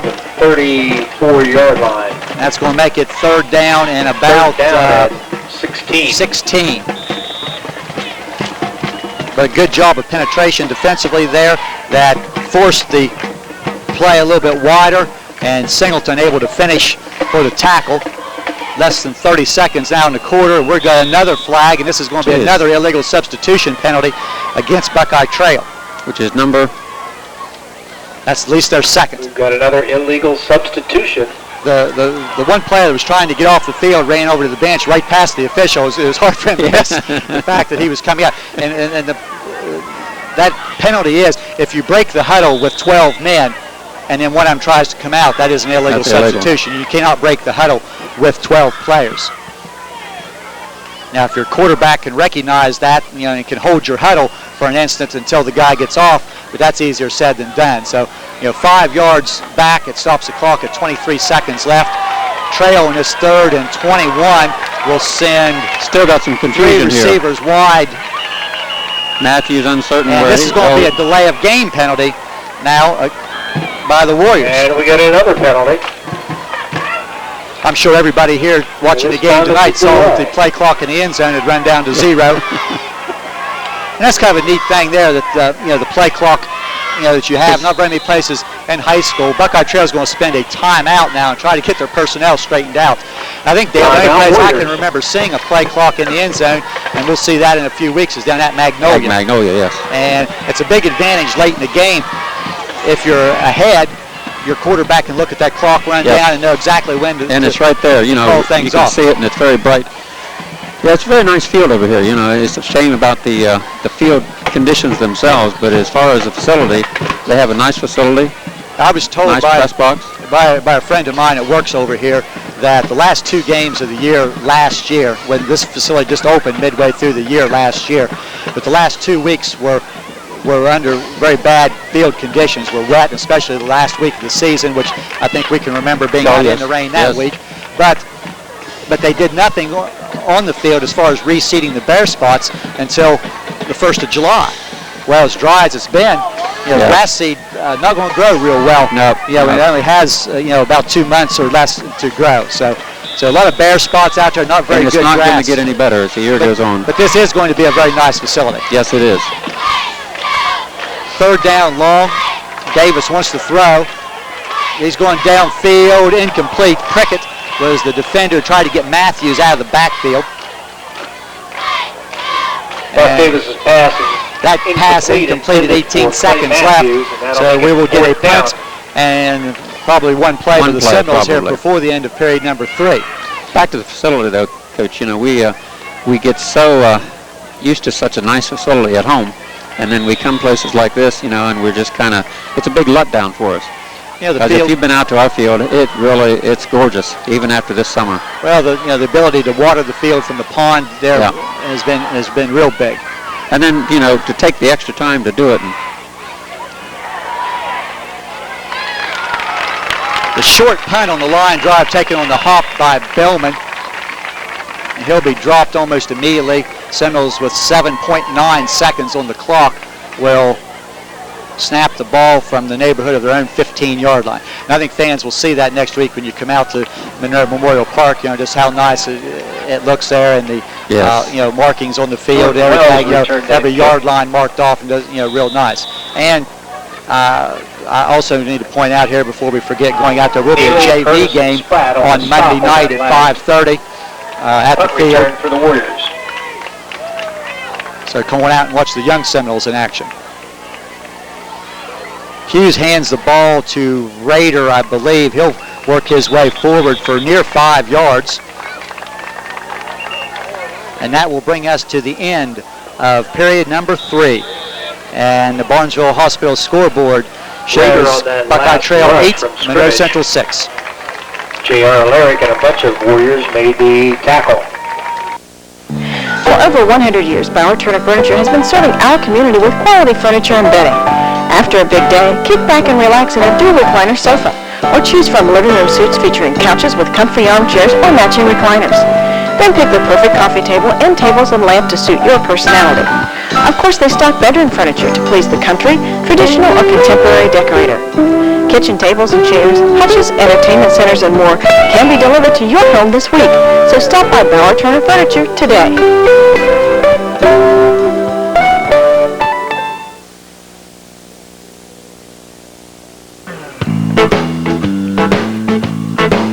Why buy it and store it when you can just ask Woodsfield True Value for the tools and equipment you need for your next project? Rent that auger, log splitter, 40-foot extension ladder, or pressure washer just in time for fall chores. If you need earth moving equipment, hand tools, hardy supplies, lawn and garden tools, or stuff for automotive care, concrete work, plumbing, and so much more, help is just around the corner at Just Ask Rental, Woodsfield True Value.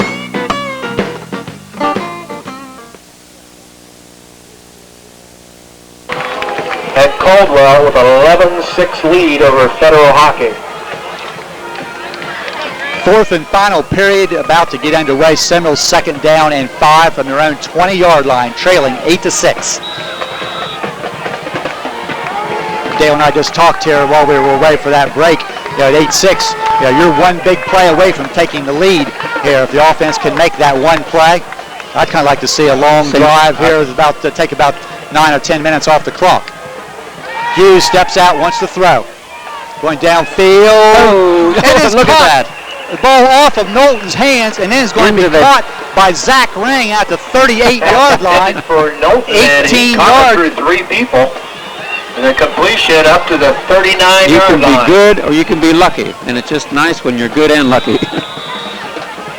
And we may go back to look at that play, Dale, as a big play, because I believe Knowlton was the intended receiver, or at least he nearly got a hand on it, or didn't tick the ball, but Zach Ring in behind able to make the catch for the completion. They'll put the ball down at the 38-yard line. First down, Monroe Central. Ball down. And this could be Not trouble. sure. Trail says they have it. And no. Ball's loose. Butch Minkemeyer comes in and says no. Seminoles have been able to retrieve possession. Monroe Central has recovered the fumble. And I'm not too sure if Matt Ishii was not the Seminole that was able to cover that ball. I'm not too sure where the ball went. But Hughes Just unable, not a clean, not able to get the snap coming out of there. not a clean exchange. Second down now and about 11, as they say. That's a loss of about a yard. Seminoles with 4 wide. Hughes shotgun.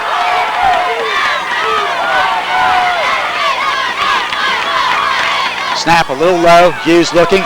There's a deep snap and go. And almost intercepted by Matthews. Intended receiver out there, I think, is Billman.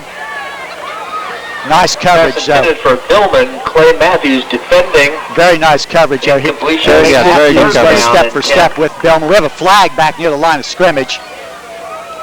And that is an illegal shot block. We've got an illegal block against So the decision for Buckeye Trails now, do they want it to be 3rd and 11, or do they want to take the penalty and 2nd?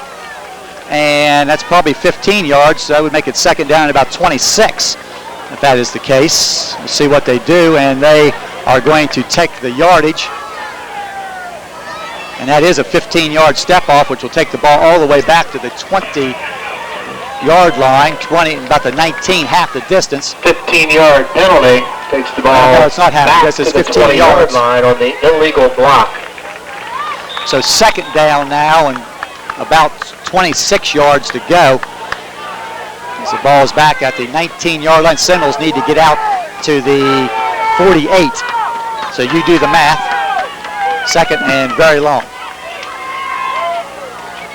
Play fake. Hughes trying to step up away from some pressure. Gets across the middle, complete to Ring. That'll be a pickup of about 10 yards. 22 on the stop. Savage. And Zach Ring got him by the shirt tail there. Receiver on the completion pass from Dexter Hughes. You still need about 18 or 19 yards now. Get a pickup of Savage 10. pulled him down. Hughes able to step away from some traffic and find a receiver. But 3rd and about long. 9 yards. And with nearing the 10-minute mark left, Dale, you know, not a lot of possessions left in this game. You just hate to keep giving up possessions without an opportunity to score. Slot formation to the left. Hughes steps up, going deep. This ball is going to be overthrown. Overthrown again. Going for Billman once again. Pass intended for number 32, Billman. Billman had an inside angle that time. I believe we could have connected with that one. Very good coverage by the secondary. Pass defense for the Warriors. Trail here now it's several down. times as the 20 to go. The deep passing game has just not been able to connect at any time here. And from this position on the field, and 4th and 19 yards to go, Stephen Habig will be forced to punt. So line drive kick is going to hit and bounce. Matthews will pick it up at his 35-yard line, trying to get outside, and he'll be stopped on the far side. That is, I can't see the number. Matthews returns the ball to the 45-yard line. That may have been Skylar Bondi who snaps. Zach Burke made the tackle on the punt. On the play. But the Warriors now at their own 44-yard line. Less than 10 minutes left. Warriors nursing a 2-point lead. We've only seen Buckeye Trail turn the ball over once, Dale, so maybe it'd be a good time for another one. A good time, yes. 2nd man. Some good penetration once again in the backfield. Down at That's the Ishii. 45-yard I believe line. he got a hand on him. The runner was Matthews. He's going to be to the 45, a pickup of maybe a yard. Short yard. 9:36 on a running clock, and time winding down. With a couple big carries on the last possession by Matthews of Trail, he's now over 80 yards rushing. Yeah, time will definitely become a factor here. The Seminoles would love to force 3 and a punt. And there's a fumble snap. Seminoles say they have it, are of course, pointing, and they do. Yes, they do. That could be the big turning point here. That is Matt Ishii on the recovery.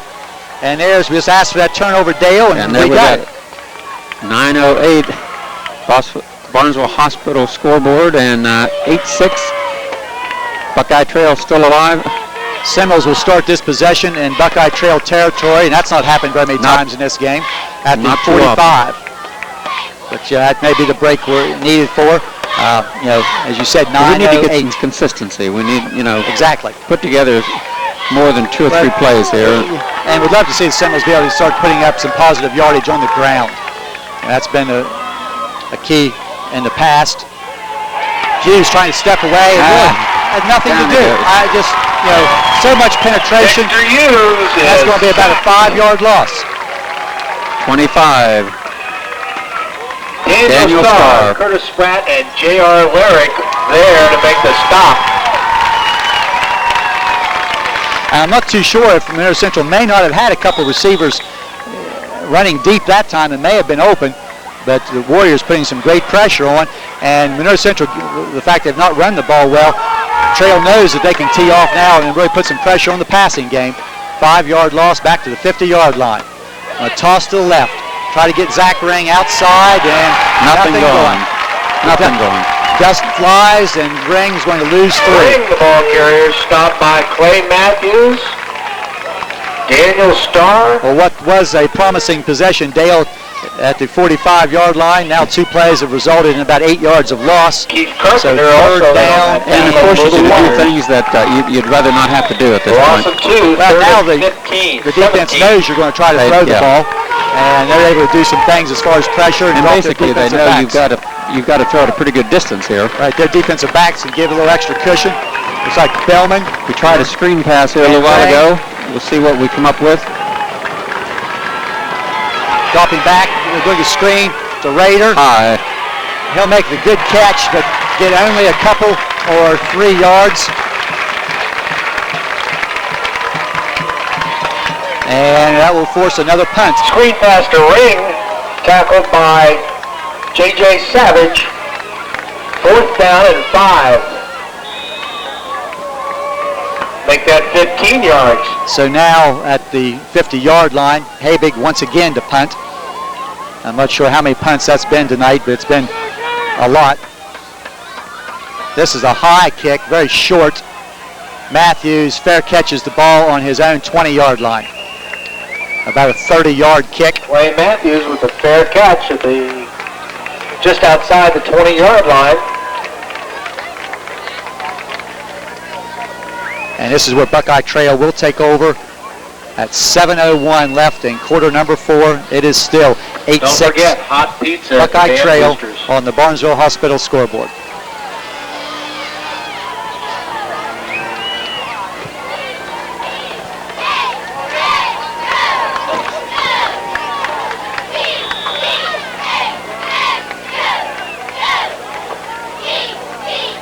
Feels like a very, very light mist starting to fall. Yeah, not too sure. It's a mist as much as just the fog Up here settling in. high on the top of the press box where we're located.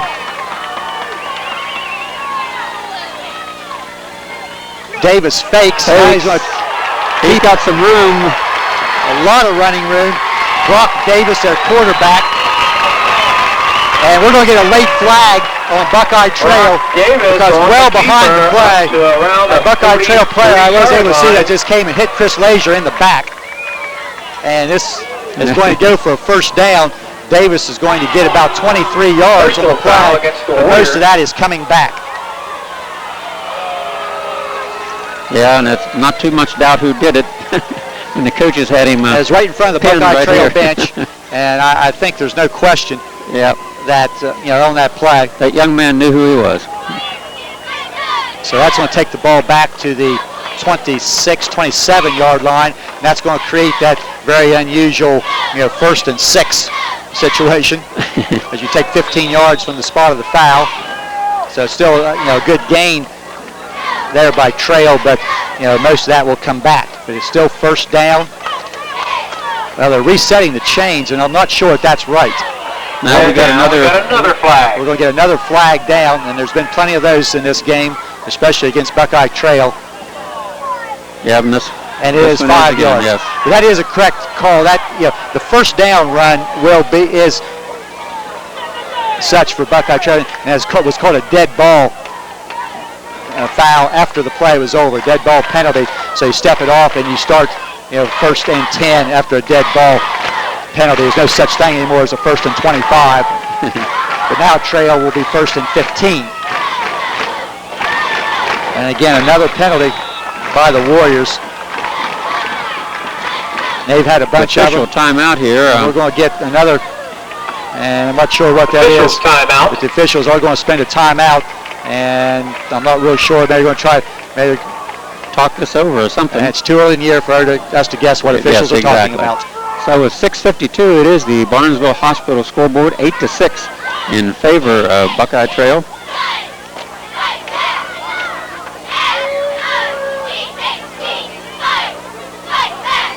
Having done a lot of coaching as you and I have done, it always makes you kind of nervous anytime you get striped shirts together and they start talking.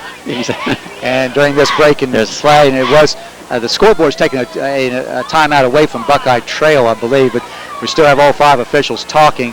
And now Butch Minkemeyer will go to the far side and try to explain this. I'm not sure what's here. So it looks like he may be going over. And right now he's going to talk to Coach Singleton for a minute. And Coach Acosta is going to try to get in on this explanation.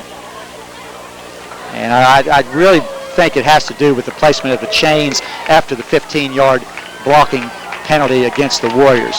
And it looks like they've got it all settled out here. We do have the ball's back. Okay, it was 1st and 6, and now it's 1st and 11. So they were incorrect in moving the chains before, and now the officials are over trying to explain things to the Buckeye Trail sideline. Coach Randy Thompson. Really, it's the Trail, it's the advantage because it was going to be 1st and 15. Now it's 1st and 11. So yeah, he needs Trail as far as first downs, 4-yard benefit here for the Warriors.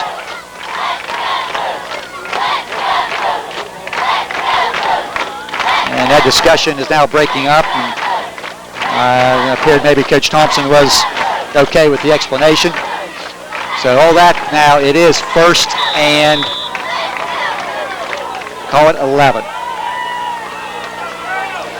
So we always take for granted that the officials are correct. Yes. Toss, Savage. Savage on the far side. Another flag. We got another flag. Savage, Habig had a hand on him. Came behind the play. And we got more flags.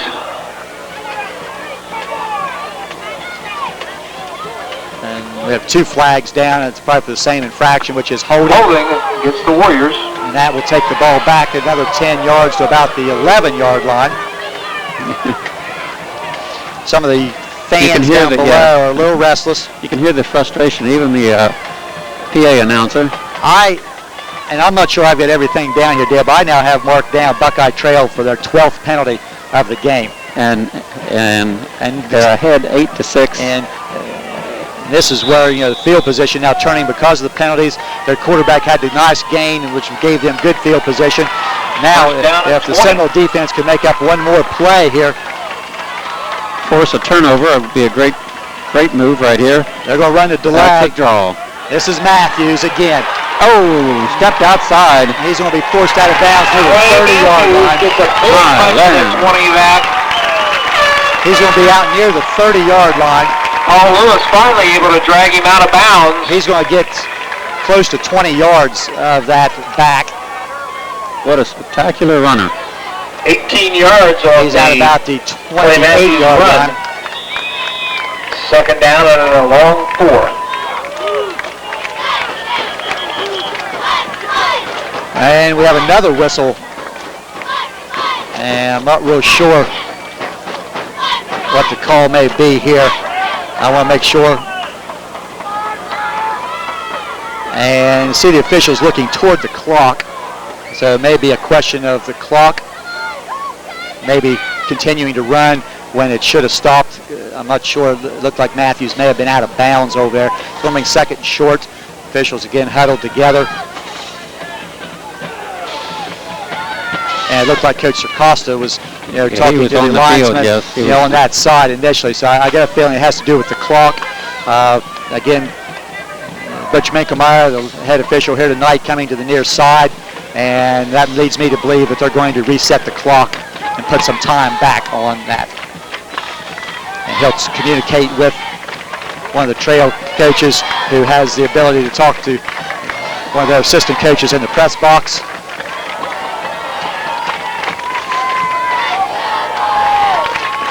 You can see him there. And they're looking back up this way. Yeah. So I'm sure he's talking to the person back upstairs, and that assistant coach will now relay over to the timekeeper, what the reading should be on the clock. So we're going to try to get this straightened away. And there's now 61 minutes left in the game. A lot of time. So that's advantage Seminoles. I've got a feeling that's supposed to be 6:10. I think we got the 0 and now they've got 6:18. We're getting close. Maybe that's what they want. That must be what they wanted, so that's what we're going to go with. And since the clock is not running, the play was out of bounds, and I'm sure that was the case, but the clock continued to run even after the the signal for stopping the clock for a play out of bounds. Anyway, 2nd and 4. We got movement all over the place, and this could be another Buckeye Trail penalty. Yeah, this could. I think with the flags all over the field. If you're a Trail fan, you got to really be upset though with all the chances they've had. It's been a very sloppy opening night when there's been more penalties than there's been points. Yes. And with a couple of getting close central penalties there, with the exception of a couple big plays, there's more penalties than yards gained. So that makes 2nd down and 9. Second man, Matthews. This is Matthews again trying to get to the outside, uses a stiff arm. Cole Lewis gets a shoestring tackle there at just across the 30. Matthews across still the in bounds. 30-yard line.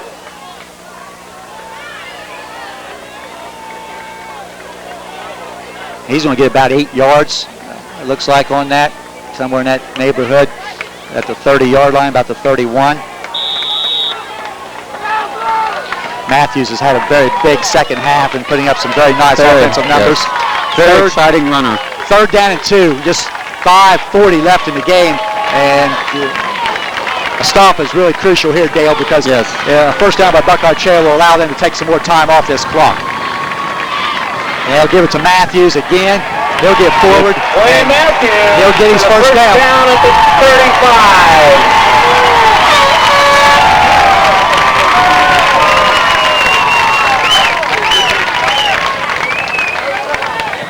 And with every first down now, enables you to take a couple of minutes off the clock if you're the offense. And there's Central still with 2 timeouts left. We're still at 8-6. Buckeye Trail leading.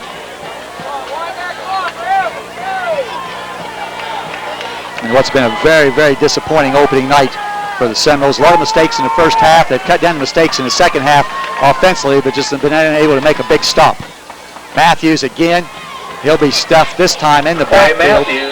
A lot of white shirts. Stopped at the line. Kept him from bouncing to the outside that time. But again, Trail. Almost a broken play again. Trail, no hurry. 2nd down.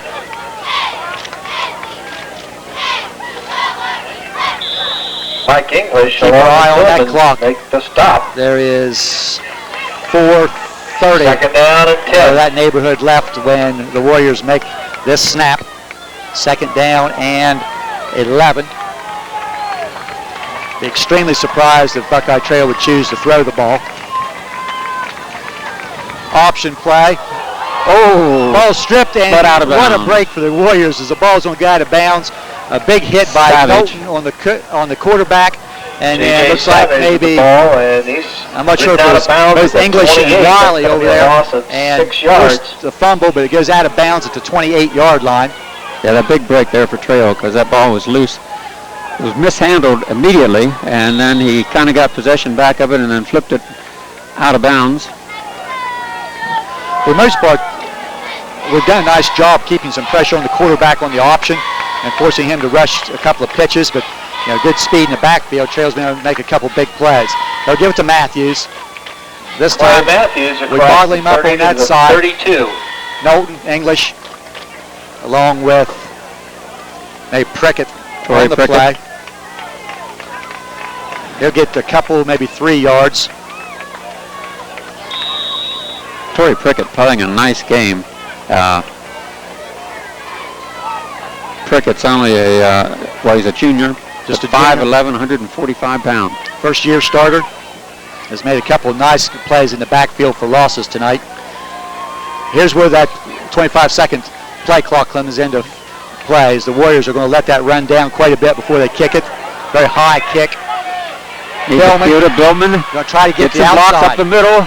Got some room. He has running lots of room. And it's going to be a race to the is going to the end zone. That's a touchdown. There are no penalty flags. Seminoles take the lead. Nick Billman somewhere in the neighborhood of 67 yards on that punt return. Now, Coach, that was unbelievable, isn't it? 65 yards. Billman to the end zone. I have no words, Dale. 3:19 left in the game. Nick Billman makes the play. I think about 67 yards. And that's great that Nick got that. He had the fumble on the kick in the first half. That makes the score 12-8. Seminoles need to go for 2.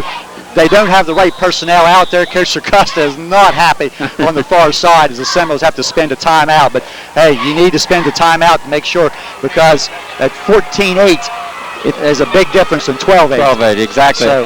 So on our Barnesville Hospital scoreboard, it's 12-8 in favor of the Noles. Now, this does a lot for the game, Dale, because now the Warriors, who have been run the entire second half, are only going to have about 3 minutes left, and they're going to have to try to get the ball in the air quite a bit. And just, we mentioned this earlier, when it became an 8-6 game, you're one play away. And I was just thinking in my mind, big, plays of the game, that of course, hoping that the Wells catch for a touchdown wasn't the only play. So, we've got a second, we came up with we've got a second big play, and let's. And and the game's not over, because you've got lots of time. You've got some mighty good talent on the Buckeye Trail Warriors staff. We've seen the speed that they have in Matthews speed. And Savage.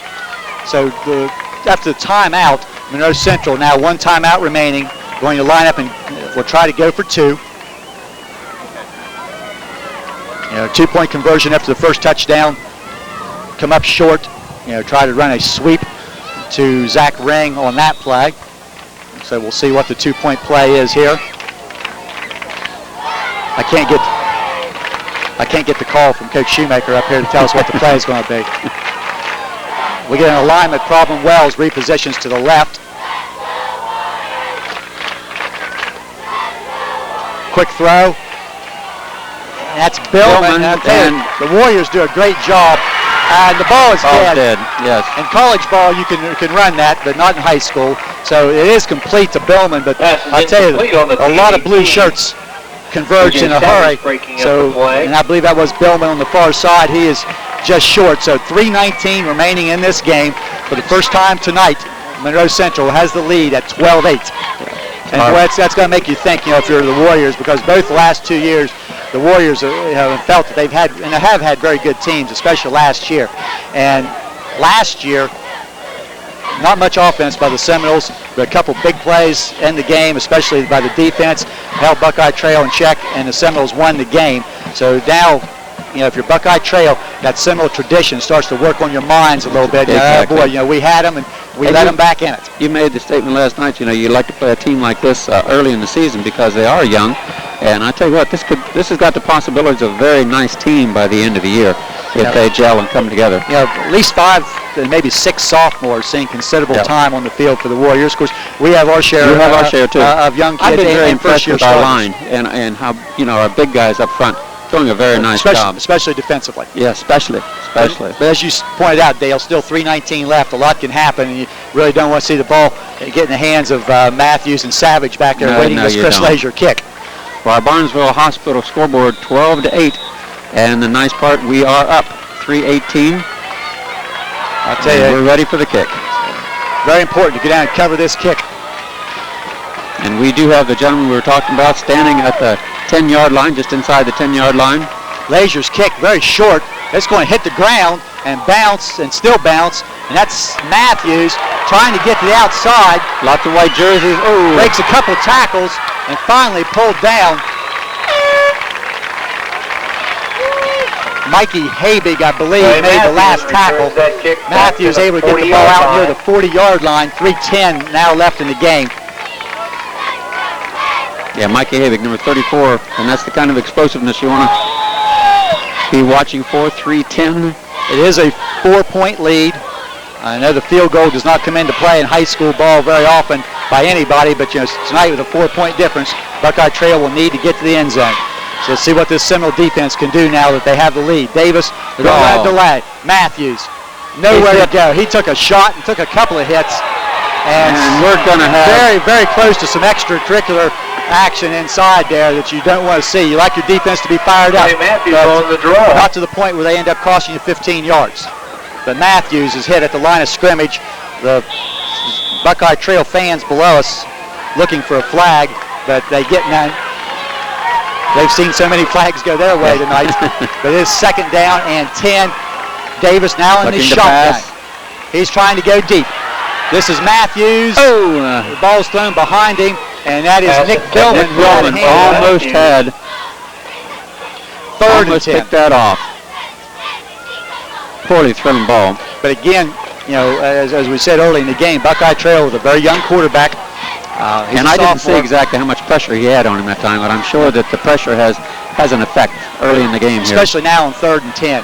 But, been some problems with some handoffs by Buckeye Trail here early in the game has really hurt their offense, but now they're in a must-pass situation. Wins both sides. Third down.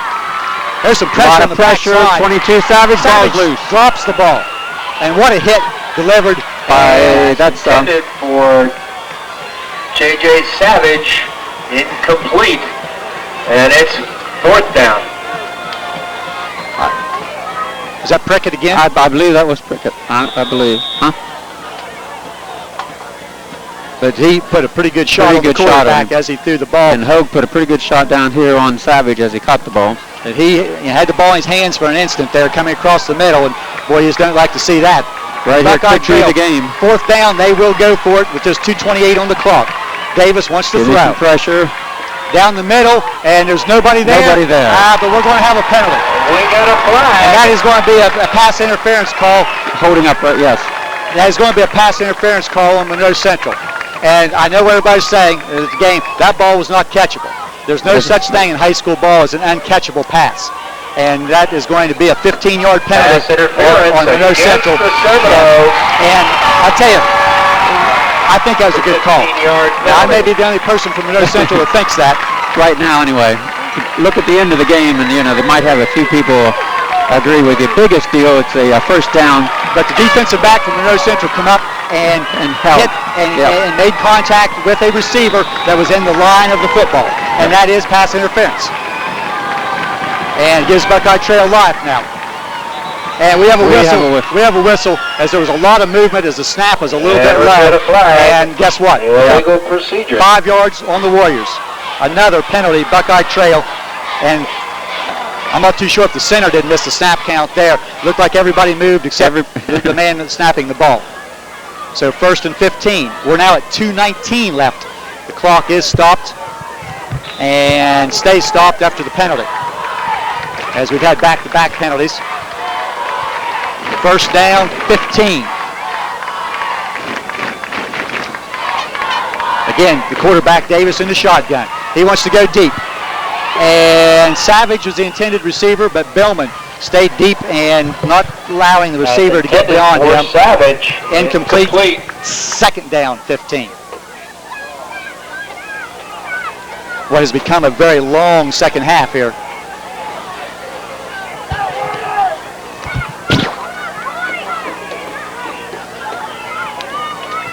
According to the scoreboard, Buckeye Trail has only one timeout left. And what we thought was an official timeout earlier, they charged Buckeye Trail as far as the scoreboard. So they may have 2 timeouts remaining. Snap a little high. From the backside, ball in the air. And that ball's backwards. That's going to be a fumble. No, incomplete pass, says Mr. Minkemeyer. Incomplete pass is the ruling. And it'll be 3rd and 15. And I'm having trouble seeing numbers, Dale, now as the uniforms are getting a little bit dirty here. The red numbers don't show real well through the dust and dirt and the gray. But somebody on this backside put a tremendous hit on the quarterback. The ball was incomplete, and that is now 3rd down and 15.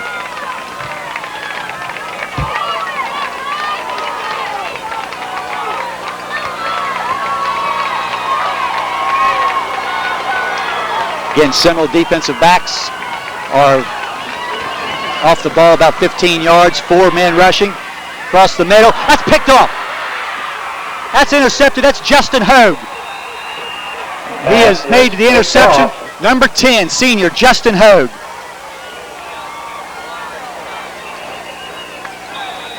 And we have a Seminole down on the field, and right now it's number 24, Torrey Prickett.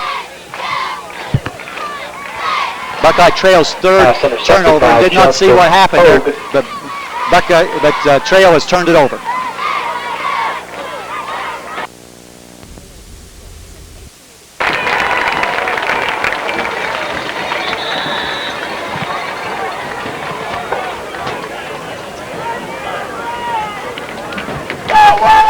injured Seminole in that play was number 24, Torrey Prickett, who has played just an outstanding defensive game. But on the play, Justin Hogue gets the interception, and with 2 minutes on the clock, that should seal the fate if we don't do something absolutely. We just have to hold on to the football here, force the Warriors to use their final timeouts. And that clock is now running down 15 seconds on the play clock.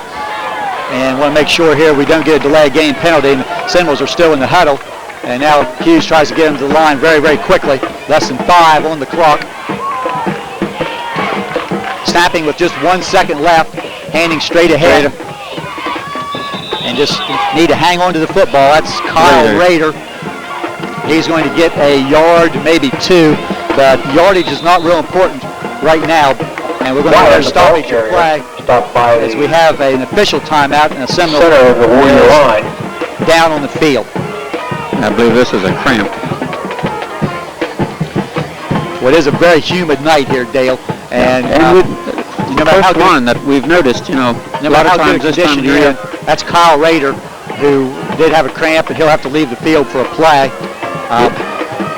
And he'll be replaced in the backfield probably by Wiley.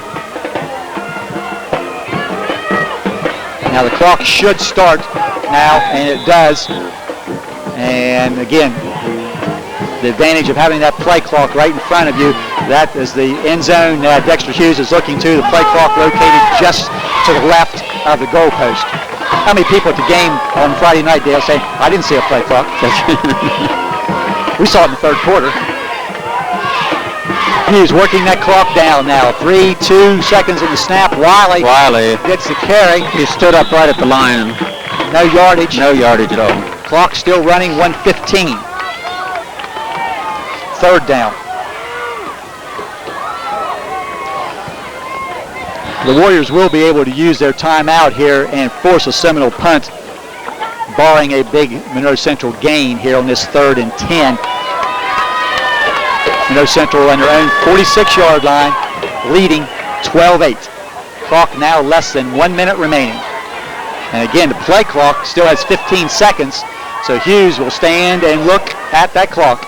Try to take as much time as he can on this play. And using some very precious time. Now going under center, 5 seconds.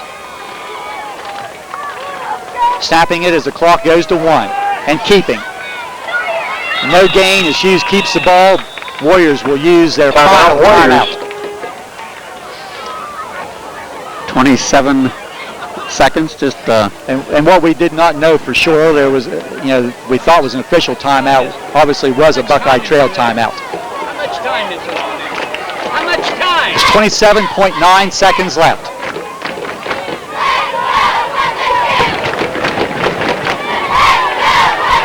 Well, our Barnesville Hospital scoreboard is looking good right now, 12-8, but just under 28 seconds, Coach. Lots of things can happen, especially when you're kicking off here. Well, the first thing is going to happen here on the punt, and we saw a bad snap for safety early in the game, as you have to get a snap back, and Stephen Habig will be in punt formation, and he has to get the ball away because I'm certain that the Buckeye Trail is going to send everyone to try to get a block. They really have no choice, because if they have to take over at their own 20-yard line, they really have very little chance. I look over to our left and I see some people have already started to leave, and some cars starting to leave the parking lot. So very big play right here. Skylar Bondi over the ball. Stephen Habig will now drop back. He's only about 10 or 11 yards back. The snap is nice good. Snap. The ball is blocked. The ball is blocked. And the one thing that you did not want to have happen by the Warriors. And again, another turnover, basically the same thing. 4 turnovers, a safety, and now a blocked punt.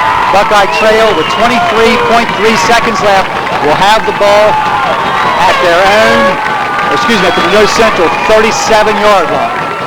Now the scoreboard still says 1 timeout remaining for the Warriors.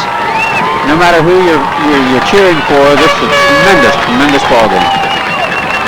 But the pressure once again on Monroe Central's defensive backs and defense in general to know where number 12 and number 22 are located on the field. The quarterback, Davis, is in the shotgun. He goes on a quick out, The ball is off the hands. Number 3. Number 3, that is That's intended for Von Zaleski, I believe. Completion makes it second down. I wasn't going to say that until you did. Buckeye Trail now 0 for 8 throwing in the second half. Just 2 for 13 for the game. And I was just going to say, you know, you're looking for 12 and 22, and you got to be careful that some weak sister doesn't come up. And there was some running room. And there was running room. He was going to be able to get out of bounds, I'm quite certain. 18 seconds left. Again, Davis. Pressure, some pressure. He's hit as he throws. And is that another interception? No. Wait. No, it's caught. That's caught. With 12 seconds left. Complete to Clay Matthews. Clay Matthews went up and brought that ball down. Billman, I believe, made the catch. Billman had his hands on the ball, but Matthews went up and took it away. 12 seconds left, clock running. Warriors no timeout. They try to spike the ball. It's loose. It's still loose. Still loose. And no whistles, and the officials say Monroe Central football. Kyle Rader on top of the football, and it looked, Dale, like Davis wanted to spike the football, but he didn't have it in his hands as he tried to spike it. It went behind him. Kyle Rader got on the ball, and a stunned Buckeye Trail crowd now realizes at 3.5 seconds left, it's not a thing this one is over. Yes. And now the 4th turnover of the night for the Warriors, and it will be the final turnover by the Warriors. What a tremendous play. And it was right here in front of us. Recovery by Clay Matthews went up and brought that ball down. Seminoles. And you know, no argument from the Buckeye Trail sideline on that. I think they recognized the fact that the ball went loose and it was not thrown to the ground and spiked. So Hughes, and we're going to get an illegal substitution penalty on Monroe Central with 3.5 seconds left in the game. Seminoles have 11 on the field, but they broke the huddle with 12, and they're going to spend a timeout here to make sure they get people on the field. And just one more mistake that you can tell, even though this appears to be a 12-8 Seminole win, you know that next week in practice, the coaching staff has plenty to work on. Yeah, on both sides of the ball. Yeah, it's not going to be a happy time. And we go back and count the yardage up. I get a feeling it's going to be fairly even. You know, the 73-yard touchdown pass, you know, to Wells, you know, will give Monroe Central probably a bit of an advantage in yardage. But the big play being the Nick Billman punt return for a touchdown. And, you know, the mistakes in the first half. But, you know, we'll say that, you know, the Seminoles did not have any turnovers. The only real mistake here in the second half was the blocked punt, which kept everybody on the edge of their seats for a little bit longer. So now all you have to do is snap it one time. Hughes under center, Brandon Ring the center. Hughes takes a snap, backs up a step, and this game is over. And Monroe Central, well, I'm not sure how it happened, Dale, that the Seminoles come out with a season opening 12-8 victory. It was an amazing evening of football, Coach. You know, you can have a lot of fun on Thursday night analyzing this one. I'll be interested in getting Coach's perspective. And I'm sure Coach has a few perspectives. Yeah, he has a few words to say on this. But I think, you know, one thing you have to feel good about with your young men is the fact that you didn't play very well, bar one long pass play and one punt return, and you still won a football game. Yes, and you can't take anything away from the Buckeye Trail Warriors. They got a couple of really nice athletes and role players, and, you know, they'll do all right as the season progresses. Well, and Trail really hurt themselves with some penalties on that, and then at the end of the game some turnovers. But, you know, Monroe Central forced those turnovers. You know, has always been my feeling. But this was one that, you know, through the first half I wasn't sure what was going to happen, and it didn't look real good because really the Seminoles probably can't play any poorer in the first half than what they did here tonight. But they come back, and again the defense was just super, except for a couple running plays in the second half, but they made the plays when they needed to, and they're going to come out with another season opening win and be 1-0 in the year. The final score 12-8.